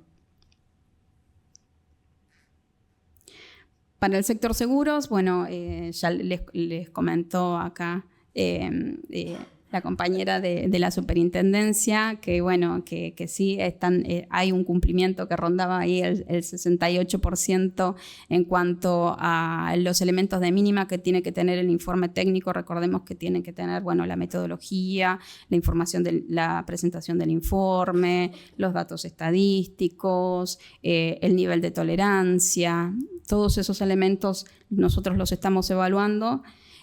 Y ahí ya hubo un cumplimiento dispar. Por esto que les decía, muchas veces no hay una revisión de la información que están mandando al regulador, y parece algo tan obvio, pero es algo tan fundamental revisar de que la persona encargada de hacer el envío al regulador esté enviando la información correcta y completa, porque no quiere decir que no esté la metodología seguramente la tienen, simplemente omitieron la presentación, y eso es algo que sin eso no podríamos nosotros hacer este análisis. Bueno, lo paso porque esto ya lo vieron en detalle. Sí, en el sector tarjetas también hay un buen nivel de cumplimiento. Lo que nosotros notamos es que el sector tarjetas está apareciendo. El sector tarjetas, hablo no solamente de emisores, hablo de agregadores, agrupadores, bueno, a los facilitadores de pagos que ya venían cumpliendo con la 76 y están levantando sus estándares y pareciéndose en muchos sentidos a una entidad bancaria. Lo cual nosotros lo celebramos y notamos que ha habido una evolución, sin embargo aún falta. Esto es en lo que hace a la evaluación de los riesgos inherentes. También hay un alto nivel de cumplimiento de cada uno de los elementos al momento de evaluarse, y en cuanto a los riesgos residuales, también el cumplimiento es elevado. Ya para cerrar, lo que hace al comparativo el análisis de la calidad de los informes técnicos de autoevaluación respecto del año anterior y del último año, hay un incremento, y bien mencionaban que si yo tuviese que presentar ahora el cuadro que hicimos en el 2022 respecto de las autoevaluaciones en el 2021, el incremento es sustancial, es increíble. Cómo los sujetos obligados asimilaron estas retroalimentaciones, las consideraron, las hicieron propias, las incluyeron en sus análisis y también en sus procedimientos, así que eso es algo que celebramos. Sin embargo, aún como verán, quedan elementos para mejora y muy probablemente cuando hagamos el análisis ya de sectores tan dispares, por ejemplo, de los PCABs en este año, veamos cómo ellos también están evaluando sus riesgos y nosotros de ahí podamos también nuevamente de este brainstorming que hacemos cuando vemos las autoevaluaciones, ver qué podemos compartir con todos los sectores para que puedan considerar en sus autoevaluaciones y decir, bueno, este sector lo está haciendo de esta manera, está bueno y está bueno que lo comuniquemos y que todos lo puedan considerar al momento de hacer sus informes técnicos. Así que bueno, esa es la presentación. Gracias. Muchas gracias a todos. ¿Se escucha más o menos nada, solamente para cerrar y previo a pasar un muy breve break para dar paso al segundo bloque, que creo yo va a ser lo más interesante, que podamos hacer algunas preguntas y tener algún intercambio con ustedes y los que están del otro lado de la PC. Digo, la idea que se me generaba mientras los escuchaba es, creo que se ha instaurado lo que se llama la cultura del cumplimiento, ¿no? Pero no con la cultura desde el lado de cumplir un check, presenté el informe, me desatendí, no me van a venir a correr con eso, sino involucrarse en esta materia, digamos, dentro de los negocios, involucrar al área, entender que la exposición a los riesgos no es un tema menor, que son parte de un engranaje mucho más grande, ¿sí? No es solo, creo que se habla de eso, ¿no? De cómo los sujetos colaboradores, como bien decís vos, Alberto, han entendido eso a fuerza, obviamente, del rigor. Somos hijos del rigor, de inspecciones y demás, pero hoy por hoy se nota el cambio en los sujetos, en las compañías y demás, de cómo sienten esta cultura de cumplimiento, pero que desde el lado, digamos, no formal, sino arraigado en la idea de que hay que cumplir para un fin mayor, que es en definitiva la protección y la integridad de las compañías en forma particular y del sistema en forma general, ¿no? Así que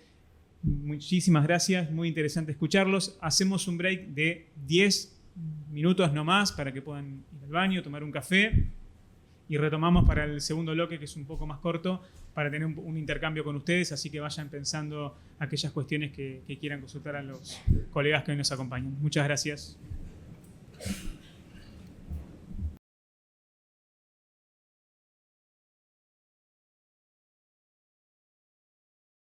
Les pedimos por favor que las preguntas las escriban en el chat.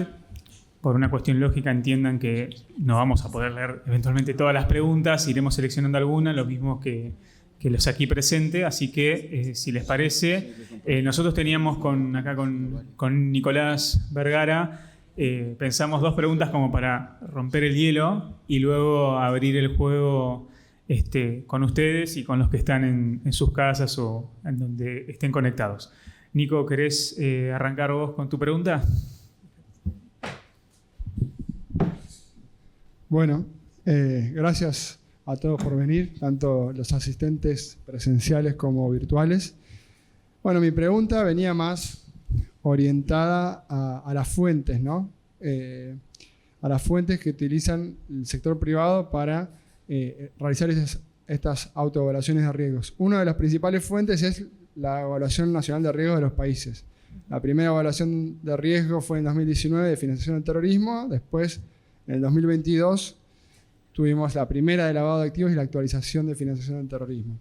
Entonces, de esta perspectiva pensaba 2 cosas. Por un lado, todos los cambios que se dieron desde el 2022 a la fecha, tanto normativos, ¿no? La ley, todas las resoluciones, decretos, la recomendación del GAFI, la recomendación 1 que nombraba al inicio Alberto, la experiencia de la evaluación mutua y por otro lado todos los cambios que se han dado en el funcionamiento de las transacciones, desde la desregulación de la economía, el auge del sector fintech, el auge de la inteligencia artificial. Y por otro lado, teniendo en cuenta que en 2022 fue la primera evaluación del riesgo de lavado de activos, creemos que hay oportunidades de mejora, ¿no? Con respecto a ese trabajo que fue un primer trabajo sobre todo en lavado de activos. En ese sentido creemos que lo referido por un lado a la implementación del financiamiento de la proliferación, que en ese momento no había un sistema, hoy ya tenemos un sistema que tiene algún grado de incipiente todavía de madurez. Por otro lado, el sector geográfico, el factor geográfico, que es uno de los 4 principales, creemos que eso, la Evaluación Nacional de Riesgo puede darle algún elemento más que sea ordenador al sector privado, así como por ejemplo en materia de los tipos de personas jurídicas hay una especie de ordenamiento. Quizás no es lo mismo, obviamente, el riesgo de lavado de activos de un casino que de un contador, que de un banco o de una LIC, ¿no? Pero creemos que vemos en las autoevaluaciones de riesgo que generalmente es bastante subjetivo y dispar, de alguna manera, ese ordenamiento geográfico o cómo se utiliza ese factor de... Entonces creemos que se le puede dar más herramientas al sector. Y por otro lado también respecto de las amenazas, por ejemplo respecto a las amenazas, quizás una característica más precisa de los principales delitos, ¿no? De los delitos precedentes y su vinculación con el sector geográfico, que ya hay algunos indicios, alguna información en la evaluación, pero creemos que se puede profundizar eso. Y también en cuanto a las organizaciones criminales, la idea de pensar una nominación, ¿no? que obviamente que esto va a dar una mayor certeza para los sujetos obligados de quiénes son o cuáles son las principales organizaciones criminales, que quizás en la evaluación dice que son 41, creo que decía. Bueno, entonces una nominación y una precisión. Entonces la pregunta venía para ustedes y también si alguien del sector privado quiere contestar, de cuáles creen que ahora, como comentaba Alberto y comentaron, algunos de ustedes están trabajando en esta actualización y teniendo en cuenta que esta evaluación es uno de los principales fuentes que utiliza el sector privado, en qué esta actualización de riesgo puede mejorar o facilitar la tarea del sector privado para que tenga mayores elementos y mayores datos objetivos para realizar esta autoevaluación de riesgos. Bien, si les parece, las abordo. Aquí decían Bien. ustedes, sí. La abordo yo. Gracias, Nicolás, por la pregunta. Efectivamente, como mencionaba en la presentación, antes cuando hablaba Daniela, la Evaluación Nacional de Riesgo ha sido un insumo esencial, fundamental, porque antes no teníamos, básicamente dependía de cada sujeto obligado y no teníamos con qué comparar eso. Y hoy tenemos una evaluación nacional que nos dice dónde están los mayores riesgos de lavado de activos a nivel país, que ya ha quedado, ya estamos en etapa de actualización, digámoslo así, porque se debía actualizar cada 2 años. Esto caducó en el diciembre del 2024 y actualmente estamos trabajando, decía, los organismos que componen aquí esta mesa, en la actualización con otros organismos, no solo nosotros, sino también en el marco del programa de combate al lavado de activos y financiamiento del terrorismo, en el marco de la comisión, perdón, del comité. Estamos abordando esta tarea a través de diferentes mesas de trabajo en una metodología similar que rigió la evaluación que hoy está vigente. O por lo menos que usamos, no sé, sigue vigente igual. Y en función de eso, indudablemente el país ha evolucionado. Desde el 2022 tengamos en cuenta que la evaluación nacional tomó un periodo de tiempo para determinar en definitiva cuáles eran los riesgos de lavado de activos y financiamiento del terrorismo, y también hay algo de financiamiento de la proliferación en las evaluaciones, que indudablemente han mutado respecto de aquel periodo. Y en consecuencia hoy tenemos que analizar nuevos riesgos, nuevas tendencias, nuevas amenazas, nuevas vulnerabilidades que tenemos. Y el producto de todo ello, el producto de las conclusiones de las mesas de trabajo que se va a volver a volcar en la actualización de la Evaluación Nacional de Riesgo, va a tener el mismo carácter que tiene hoy como insumo fundamental para las autoevaluaciones de riesgo. Es decir, que esperamos que una vez que este documento esté publicado haya una adecuación en tiempo y forma a los nuevos hallazgos determinados en la evaluación, en la actualización de la nueva evaluación de riesgo de los 3 delitos que hoy nos concitan: lavado de activos, FT y FP. En consecuencia, el impacto va a ser indudable, necesario, pero no solo de la Evaluación Nacional de Riesgo, sino lo que le mencionaba anteriormente de la Evaluación Sectorial de Riesgo también. Tenemos pendiente, me olvidé de nombrar también, me acordé con tu pregunta, Nicolás, una evaluación sectorial de personas jurídicas, de los riesgos de lavado de activos a través de personas jurídicas en la República Argentina, que les va a servir a toda la gama de sujetos obligados que interactúan con personas jurídicas, determinar en definitiva en sus matrices de riesgo los riesgos a los que se encuentran expuestos. Entonces, de alguna manera esto también debiera ser tomado en cuenta en las evaluaciones, juntamente con lo que mencionan en el artículo 5b, por lo general de todas las resoluciones, que son las tipologías, las guías elaboradas por el GAFI, las guías elaboradas por la UIF, las guías elaboradas por los organismos de Contralor, todo tipo de información suministrada por los organismos de Contralor específicos y por los organismos competentes también debería ser tomada en cuenta en las evaluaciones respectivas. Muchas gracias, Alberto. Natán, adelante.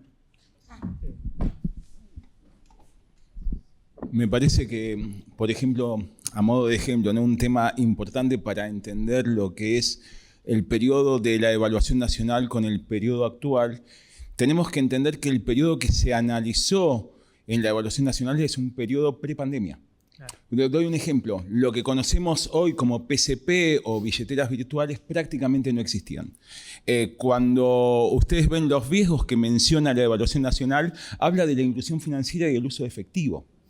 Sí, hoy, si ustedes ven en la página del Banco Central, están publicadas los distintos informes de inclusión financiera. Hoy no hay persona adulta en Argentina que no tenga una cuenta en una PCP o en un banco. Entonces, es más, la realidad hoy es que la persona que te pide plata en el subte te da un número de cuenta para que le transfieras, ¿sí? Entonces, eso muestra como un riesgo que está muy marcado en la realidad argentina, que era las operaciones en efectivo, hoy no es una realidad en la actividad, digamos, normal y regular y lo que es los medios de pago en Argentina.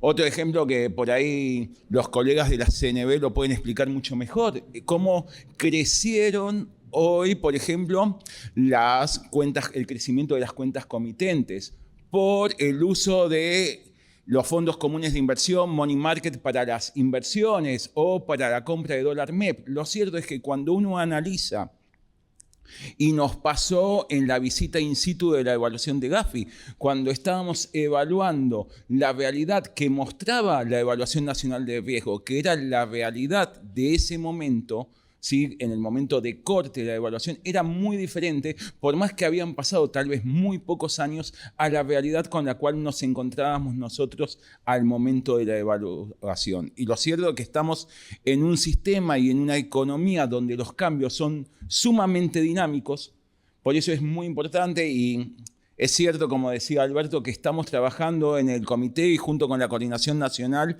en la nueva evaluación de riesgo nacional, y lo cierto es que cada uno de ustedes seguramente a lo largo de este año van a recibir distintos requerimientos por parte de la Coordinación Nacional o por parte de los distintos OCE o los organismos de Contralor específico en los que les vamos a pedir información en el marco de la nueva Evaluación Nacional de Riesgo. Eso para que tengan un ejemplo, y creo que es algo que todos podemos ver y podemos entender qué es lo que hoy está pasando. O sea, ustedes piensen que, sin ir más lejos, lo que eran los activos virtuales, o sea, ustedes fíjense, si ustedes leen lo que era la resolución 300 del 2014 de la UIF, que hablaba de las operaciones de activos virtuales y la obligación de los sujetos obligados de informar las operaciones con activos virtuales, si lo pensamos hoy a la realidad, después de más de 10 años, es impracticable, ¿no? Entonces, lo cierto es que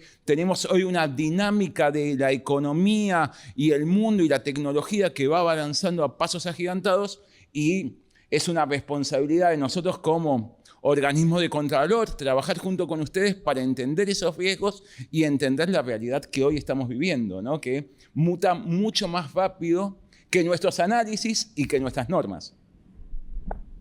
Y las prácticas delictivas también, ¿no? Totalmente, mutan mucho más rápido. O sea, hoy Un ejemplo, hablamos de onboarding digital comparado y el tema de que hay que controlarlo vía RENAPER y todo lo demás, que estamos totalmente de acuerdo y que es necesario. Ahora, cuando ustedes ven los fakes que se pueden hacer por inteligencia artificial, es como que uno dice, wow, ¿no? O sea, hasta hace un tiempo, cuando empezó la resolución 76, por ahí teníamos más confianza en una llamada telefónica para validar un dato que lo que era un onboarding digital. Me parece que hoy todos estamos de acuerdo que el onboarding digital es mejor que una llamada telefónica, que era por ahí como se validaba en su momento. Pero lo cierto es que la tecnología al servicio por ahí productivo y de bien y para la inteligencia criminal me parece que también es algo que tenemos que tener en cuenta y monitorear constantemente.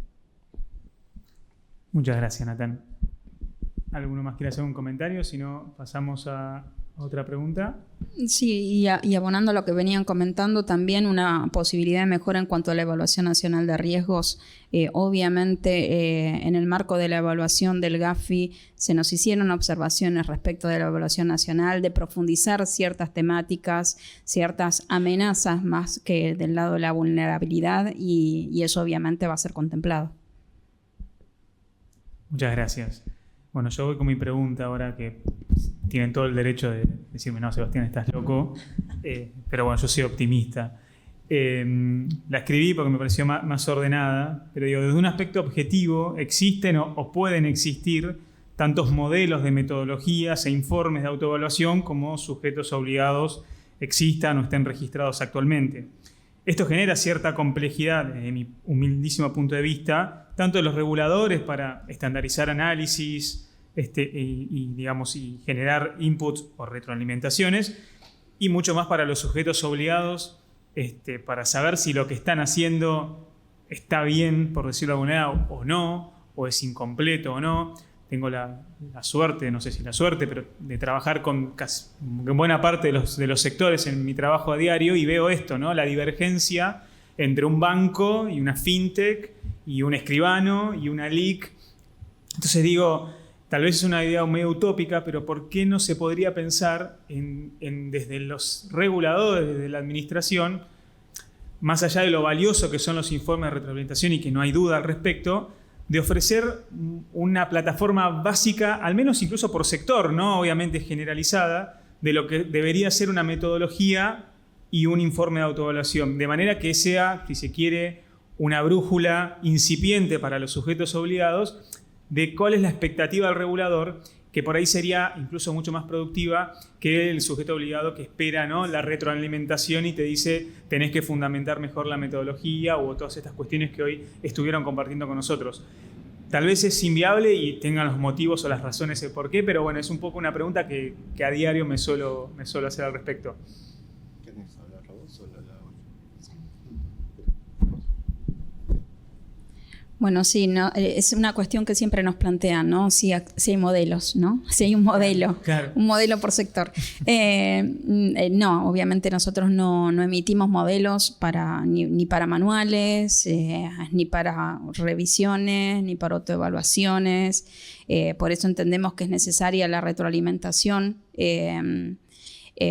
Teníamos la facilidad hasta este año de que se trataba siempre del sector financiero. Ya a partir del año tenemos las APNFDs. Nosotros en ese caso, obviamente, a partir de ahí creo que vamos a poder evidenciar y vivificar cuál es la problemática específica que va a tener cada uno de los sectores para hacer estas autoevaluaciones de riesgos. Es un insumo importante para las APNFDs, por ejemplo, la guía que emitió Gafilat para las autoevaluaciones de riesgos de APNFDs, por ejemplo, pero que no es, por ejemplo, practicable esa metodología, quizás que te diría que algo sencilla y que apunta más quizás para un escribano que para, por ejemplo, una fintech. Obviamente, ahí ya la expectativa es otra, así que, no sé, Alberto, si vos querés agregar algo más. No seas malo. No. Sí, no, para nada. Ibas por la tercera palabra y dije, ya sé por dónde va la pregunta. Para que quede claro que no las pensamos ni las preparamos antes, para nada. Efectivamente, desde WIF de momento no tenemos un modelo y ello obedece precisamente al vasto universo de sujetos obligados que tenemos con las diferentes actividades que tienen, con lo cual ello requeriría de un esfuerzo sobrehumano, te diría a esta altura, para poder proporcionar un modelo de acuerdo a cada actividad de sujeto obligado. Ello se constituye en un primer valladar a esta idea de tener un modelo, y además el tema no es solo el modelo por actividad, sino por sector de sujetos obligados, sino también por actividad, por línea de negocio. Hay un montón de variables que considerar al momento de realizar simplemente un modelo, que no es solo la idea de, bueno, ponemos un modelo, lo sanitizamos de esto que nos parece el mejor, lo ponemos en la página web y listo, sino que con la responsabilidad que requiere esa tarea, implicaría, digamos, abocar gran cantidad de recursos al desarrollo de ello. Eso es lo que te puedo responder por el momento. Perfecto. Muchas gracias. Sí, por favor.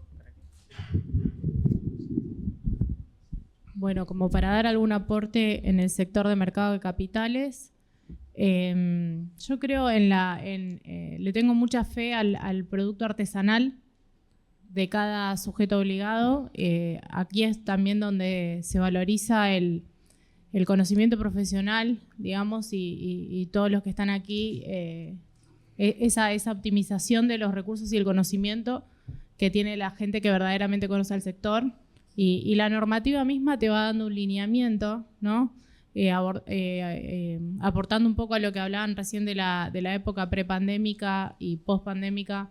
Hay muchos cambios que nosotros hemos tenido en el sector, desde las inspecciones extra situ durante 2 años como CNB, hasta ahora volver al in situ y realmente encontrar que no hay oficinas funcionando porque el sector se maneja remoto. Entonces, generalmente las inspecciones se tratan de videollamadas y bueno, ahí en la oficina vamos articulando toda la tecnología que hoy está a disposición. Entonces, yo creo que teniendo las herramientas que cada sector tiene, ¿no? Por ejemplo, en el mercado de capitales la herramienta de los sistemas automáticos son muy diferenciados, y también las estructuras de las sociedades. Hay agentes mucho más con una estructura más grande, con un nivel de operatoria inmenso, y hay sectores más pequeños. Y hay esta creencia, ¿no?, en el sujeto obligado de que, bueno, el sistema que hoy está más actualizado y que se está mencionando en todos lados es X, y se hace un esfuerzo económico monetario bastante importante para abordar ese sistema, y en realidad se trata más del conocimiento manual. Hemos visto sujetos obligados en donde quizás con un sistema automático estándar se han hecho grandes resultados por la racionalización en los procesos, o sea, tener personas capacitadas que están intentando que todas las aristas del sistema normativo se vean controladas a través de este sistema. Entonces, yo creo mucho en eso, en lo artesanal, en esa herramienta que tenemos hoy en nuestro sujeto obligado como para enfrentar la normativa sin tener que ponernos en esto de los modelos, ¿no? Realmente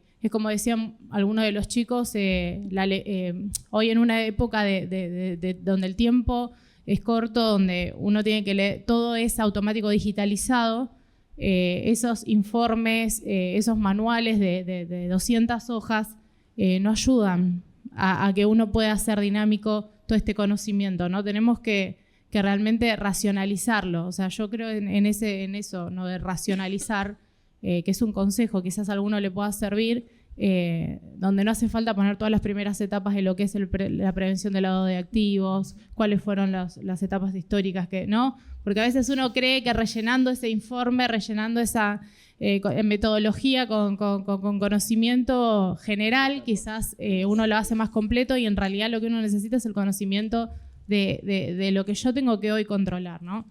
Y bueno, y después encontramos, ¿no?, que tiene que verse en la práctica, que como decíamos hoy, lo que dijiste que ibas a hacer cuando llevamos al legajo de lo macro a lo micro, pueda estar ahí, ¿no? O sea, podamos ser en eso eficientes. La eficiencia es hoy quizás el cumplimiento. O sea, simplemente lograrlo es un gran paso que lleva a la sociedad, a los agentes, a un nivel, digamos, de cumplimiento. Hoy nos encontramos con agentes que nos están esperando a nosotros, nos están esperando para poder mostrar un poco el trabajo que se viene haciendo, porque el cuerpo normativo le requiere varias aristas, ¿no? Desde el Comité de Prevención del Lavado de Dinero hasta los informes del REI. La armonía entre todas esas vertientes hace que el sistema sea eficiente. La gestión de lo que se observó en un informe de un REI, y poder solucionarlo, ¿no? Porque muchas veces llegamos a esa conclusión donde ya el REI estuvo 3 años informando las mismas observaciones y quizás no se pudo gestionar ese cambio. Entonces, no es solamente llenar casilleros o formularios para presentar, sino efectivamente lograr ese control, ¿no? Que es el sistema preventivo, que es el sistema que nos aboca a nosotros. Así que... Muy bueno, gracias. Sí, yo aparte diría que es inviable en nuestro caso porque tenemos casi 380 sujetos obligados, de los cuales hacen otras actividades, o sea, hasta 5 actividades más, que lo llega por actividad a 580. O sea que hacer un modelo de eso sería prácticamente inviable, imposible, me parece. Gracias. No, un solo comentario. Con mi optimismo. Un solo comentario. Te voy a decir la verdad, me encantaría. O sea, lo cierto es que en el marco de una supervisión nosotros tener una plantilla y poner una plantilla y que ya esté todo bien, para nosotros sería mucho más cómodo también, no solamente para los sujetos colaboradores. Ahora bien, si yo les pregunto a ustedes, ¿cuáles van a ser los productos que van a estar ofreciendo en un año? ¿Cuántos lo saben? En 15 días, ¿no? ¿Entendés? ¿Cuántos saben cuáles van a ser realmente los canales que vas a tener dentro de un año? O sea, con todo cómo va mutando a una velocidad, nosotros como reguladores que estamos mucho más lejos que la realidad de ustedes, nosotros fijar algo, una plantilla estándar con todo, es imposible, lamentablemente.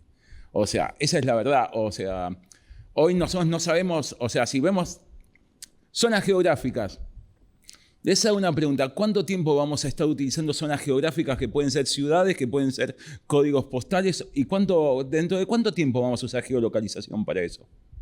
No lo sé. Ya lo están usando, ¿no? Claro, pero no, ¿entendés? Pero no nosotros en decir, che, los viejos están y en esta geolocalización. Por ejemplo, entonces nosotros, como el mundo está evolucionando, nosotros plantear desde como reguladores una plantilla para una autoevaluación va a hacer que la autoevaluación sea solamente un mero cumplimiento y no es a lo que apuntamos. Muy bueno, muchas gracias. Sí, tienen que aprovechar la libertad que les da. Estos son los lineamientos. ¿Por qué ustedes quieren apresarse a un modelo? Al contrario, les está dando la oportunidad de que ustedes desarrollen lo que es mejor para cada uno de los sectores y para cada uno de los sujetos colaboradores. Cuando pedíamos la matriz de riesgo, lo mismo. ¿Por qué no me decís qué poner? Y si cada negocio es distinto, si cada cartera de clientes es distinta, si vos operás no podemos estandarizar. Necesitamos que ustedes hagan el trabajo de mirar hacia adentro la compañía, la entidad financiera. El sujeto obligado tiene que hacerse responsable de sus riesgos y mirar hacia adentro y realmente ser sincero de qué es, qué productos tiene, dónde opera, qué dispone, qué procedimientos hace. No tiene sentido estandarizarlo, ¿no? Muchas gracias, perfecto. Bueno, ahora sí abrimos las preguntas para ustedes y para los que nos están viendo en sus casas. Ahí ya vi una mano levantada. Sí, lo único vamos a... Sí, para que puedan escuchar las personas que están en Zoom. ¿Llega el cable? Sí. Adelante, Marcela. Muchas gracias, buenas noches. Bueno, yo quería agregar a la pregunta de Sebastián una posibilidad. No me parece perfecto los argumentos que esbozan acerca de que no tener una plantilla, un modelo, estoy de acuerdo. El sujeto obligado es responsable, tiene que hacerse cargo, estamos de acuerdo. Pero ¿qué tal si no pensamos entre todos, digamos, determinados modelos, quizás que haya gente que se ofrezca, pero no el modelo en sí de decir, bueno, tenés que poner esto, sino pensar en la metodología. Yo lo que pienso es del lado de ustedes, como reguladores, me pongo en el lugar, ¿no? Y trato de pensar, ¿cuán difícil debe ser poder hacer un comparativo, incluso en el mismo sector? ¿Cómo puedo saber que este banco le dio riesgo medio y a este otro banco le dio riesgo bajo? Y por qué, si está bien o está mal, ¿no? Es difícil poder hacer un comparativo. Me da la sensación que estamos, como diríamos, o en mi época cuando se estudiaba matemática, mezclando papas con batatas, ¿no? Una situación difícil de poder evaluar. Los entiendo perfectamente. Tampoco es cuestión de decir, voy a darte la cuentita como la tenés que hacer, poné los datos y listo, porque de eso no se trata la autoevaluación. Pero quizás poder trabajar un poco con las metodologías. En mi rol de consultora, a mí me cuesta mucho a veces hablar con los clientes, porque el cliente como que muchas veces también quiere que el consultor le haga todo, bueno. Pero el consultor no puede hacer todo, tiene que formar a su gente porque es un trabajo que requiere la responsabilidad. Estamos totalmente de acuerdo en ese sentido. Pero es difícil también técnicamente entender las metodologías que hay. Y a veces, a nosotros, los que estamos en esto, por ahí que somos consultores, a veces tenemos que, para ir entendiendo y siguiendo lo que el regulador está pidiendo, que está muy bien lo que pide porque va hacia un horizonte, pero a veces es difícil cuando tu metodología, que tanto te gustaba, no puede responder quizás a todo, ¿no? A todas las exigencias. Entonces uno tiene que hacer una metodología que quizás sea sui generis, que quizás tenga unos complementos, complementar dos metodologías, utilizarlas también. Y eso es difícil para el sujeto obligado, no es que no tenga voluntad. Por eso les quiero decir que a lo mejor ustedes pueden repensar, no es por ofender ni nada, digo, una opción podría ser pensar desde el punto de vista que quizás el sujeto obligado no sabe bien cómo hacerlo, por eso pide el modelo, no es que quiere que le faciliten, no quiere hacer la nada misma, sino que quiere sentir una guía un poco más presente, estar un poquito más a tierra y saber que lo está haciendo bien. Lo mismo pasa a veces con los ROS, ¿no? Que uno espera tener ese feedback y eso está muy bueno cuando se recibe esa información porque también el sujeto obligado se puede encolumnar, puede guiarse mejor, lo hace mejor y también se motiva porque eso es algo bueno también que el regulador pueda no siempre retarlo, sino que a veces también lo pueda motivar.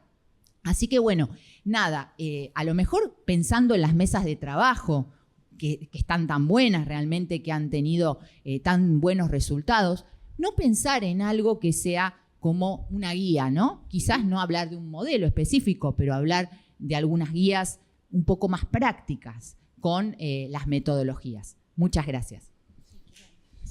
Gracias. Sí. Acá nos unimos y se complica. Se encolumnan todos, ¿alguien quiere empezar? Si no, respondo yo.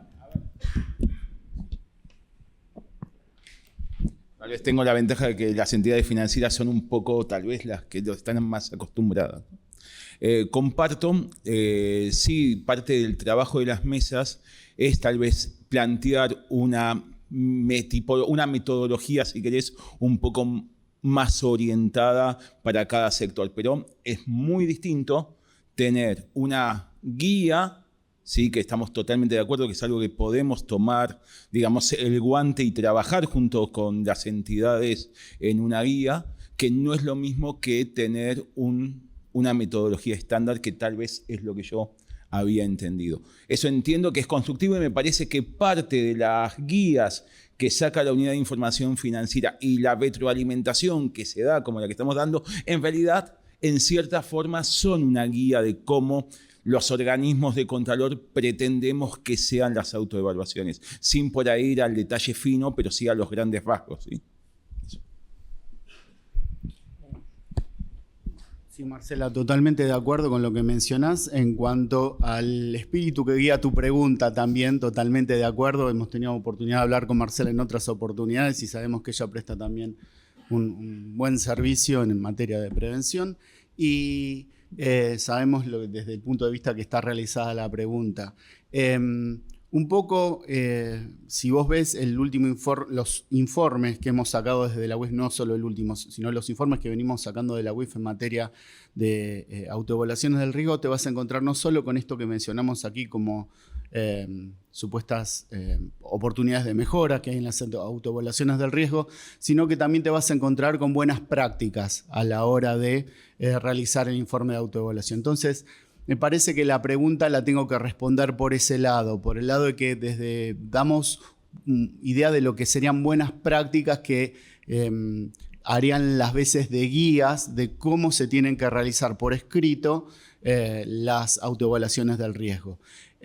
A veces, bueno, hay que ver obviamente las oportunidades. Todos queremos de alguna manera tener contacto directo con el regulador y sentarnos en una mesa de trabajo y juntarnos y trabajar conjuntamente con ellos en la guía. No descartamos que ello se pueda llegar a producir en el futuro, pero por ahora los tiempos, las necesidades y las prioridades que tenemos desde la UIF apuntan a que podamos brindar este tipo de ayuda, de guía, a través de la autoevaluación, del informe de retroalimentación de la autoevaluación. Y que celebramos enormemente, realmente. Muchas gracias. Gracias también. ¿Hay alguien más que quiera hacer alguna pregunta, algún comentario? Sí. Bueno, hay una pregunta, dice, ¿cuál es la visión respecto del seguimiento reforzado en el marco de la revisión prevista para el 2026? No sé si tiene mucha... Hay una que pregunta, que algo dijo Daniela, si hay alguna referencia para las APNFDs. Sí, como comentaba Alberto, tenemos obviamente los informes que publicamos, los 3 informes son guía, si bien se enfocan en el sector financiero, entendemos que hay mejores prácticas ahí que pueden ser adoptadas por las APNFDs y también nosotros sugerimos la lectura de la guía de autoevaluación de riesgos para APNFDs que emitió Gafilat. Así que ese también es otro insumo que les puede llegar a servir al momento de comenzar a pensar cuál va a ser la metodología que van a usar para hacer sus autoevaluaciones. Muchas gracias, Daniela. ¿Hay más? Yo voy a aprovechar y voy a hacer una pregunta más para mis ex compañeros de la UIF. Respecto a la SAS. A ver si ya saben por dónde viene la pregunta. La vas a hacer al final de la pregunta. Que la Evaluación Nacional de Riesgo consideró a la SAS como de riesgo alto. Eso se incorporó en las resoluciones de la UIF y una última modificación a la resolución de las entidades financieras, sacó a la SAS como supuestos de mayor riesgo y no para el resto de los sujetos obligados. Entonces la pregunta sería, para el resto de los sujetos obligados, ¿qué nivel de riesgo le tienen que dar a la SAS? ¿Un mayor riesgo, como dice su resolución, digamos, sin tener en cuenta incluyendo la modificación vinculadas a las entidades financieras? Más allá de que, como dijiste, están trabajando que eso va a ser muy útil en un análisis sectorial. Sí, así es. Así es. Bueno, efectivamente, el contexto y los antecedentes lo diste muy bien vos, Nicolás, en lo que refería a las modificaciones que hubo. Efectivamente, tengan en cuenta que al tener un universo amplio de sujetos obligados también se requieren movimientos de modificaciones normativas dentro del organismo que llevan su tiempo. Ahora te puedo responder por el motivo de que sea esta modificación normativa en lo que es entidades financieras con la SAS. Estaban dentro de los supuestos a ser considerados obligatoriamente como de alto riesgo, ¿sí? Eso no implica que hoy por hoy el sujeto obligado las considere así, nada más que se lo sacó de ese supuesto obligatorio y se lo dejó con enfoque basado en el riesgo. Es decir, que hoy por hoy cada sujeto obligado es libre dentro de su apetito al riesgo de considerar a la SAS como de alto riesgo o no. Entonces se lo sacó de algo obligatorio para dejarlo meter esta cuestión dentro de lo que es enfoque basado en el riesgo. Esa es la respuesta que puedo dar respecto de tu pregunta, Nicolás. Es decir, de alguna manera se le sacó el estigma a la SAS y se dejó a consideración de cada sujeto, cada entidad, la determinación de ese riesgo. Antes, digamos, seamos honestos, era una SAS, pasaba al canal rojo, hoy este fue el motivo de la modificación. Muchas gracias. ¿Alguna pregunta? Ya estamos llegando a 1:30 y estamos cerrando el evento. ¿Alguien que quiera hacer alguna pregunta más, alguna consideración? Bueno, qué más que agradecimiento realmente en nombre de la Fundación, del Centro de Estudios, el doctor Martó, que tuvo que irse por un tema personal. Nada más que agradecimientos por el compromiso de estar acá, de compartir este espacio, a todos ustedes obviamente por venir a acercarse, y a los que casi 90 personas que tenemos conectadas en Zoom también agradecerles por su participación. Siempre estamos tratando de generar estos espacios, vamos a seguir haciéndolo, así que confiamos en que puedan seguir brindándonos su acompañamiento y su apoyo, no es más que eso. Así que muchísimas gracias a todos y felicitaciones. Muchas gracias. Gracias. Buenas noches. Gracias.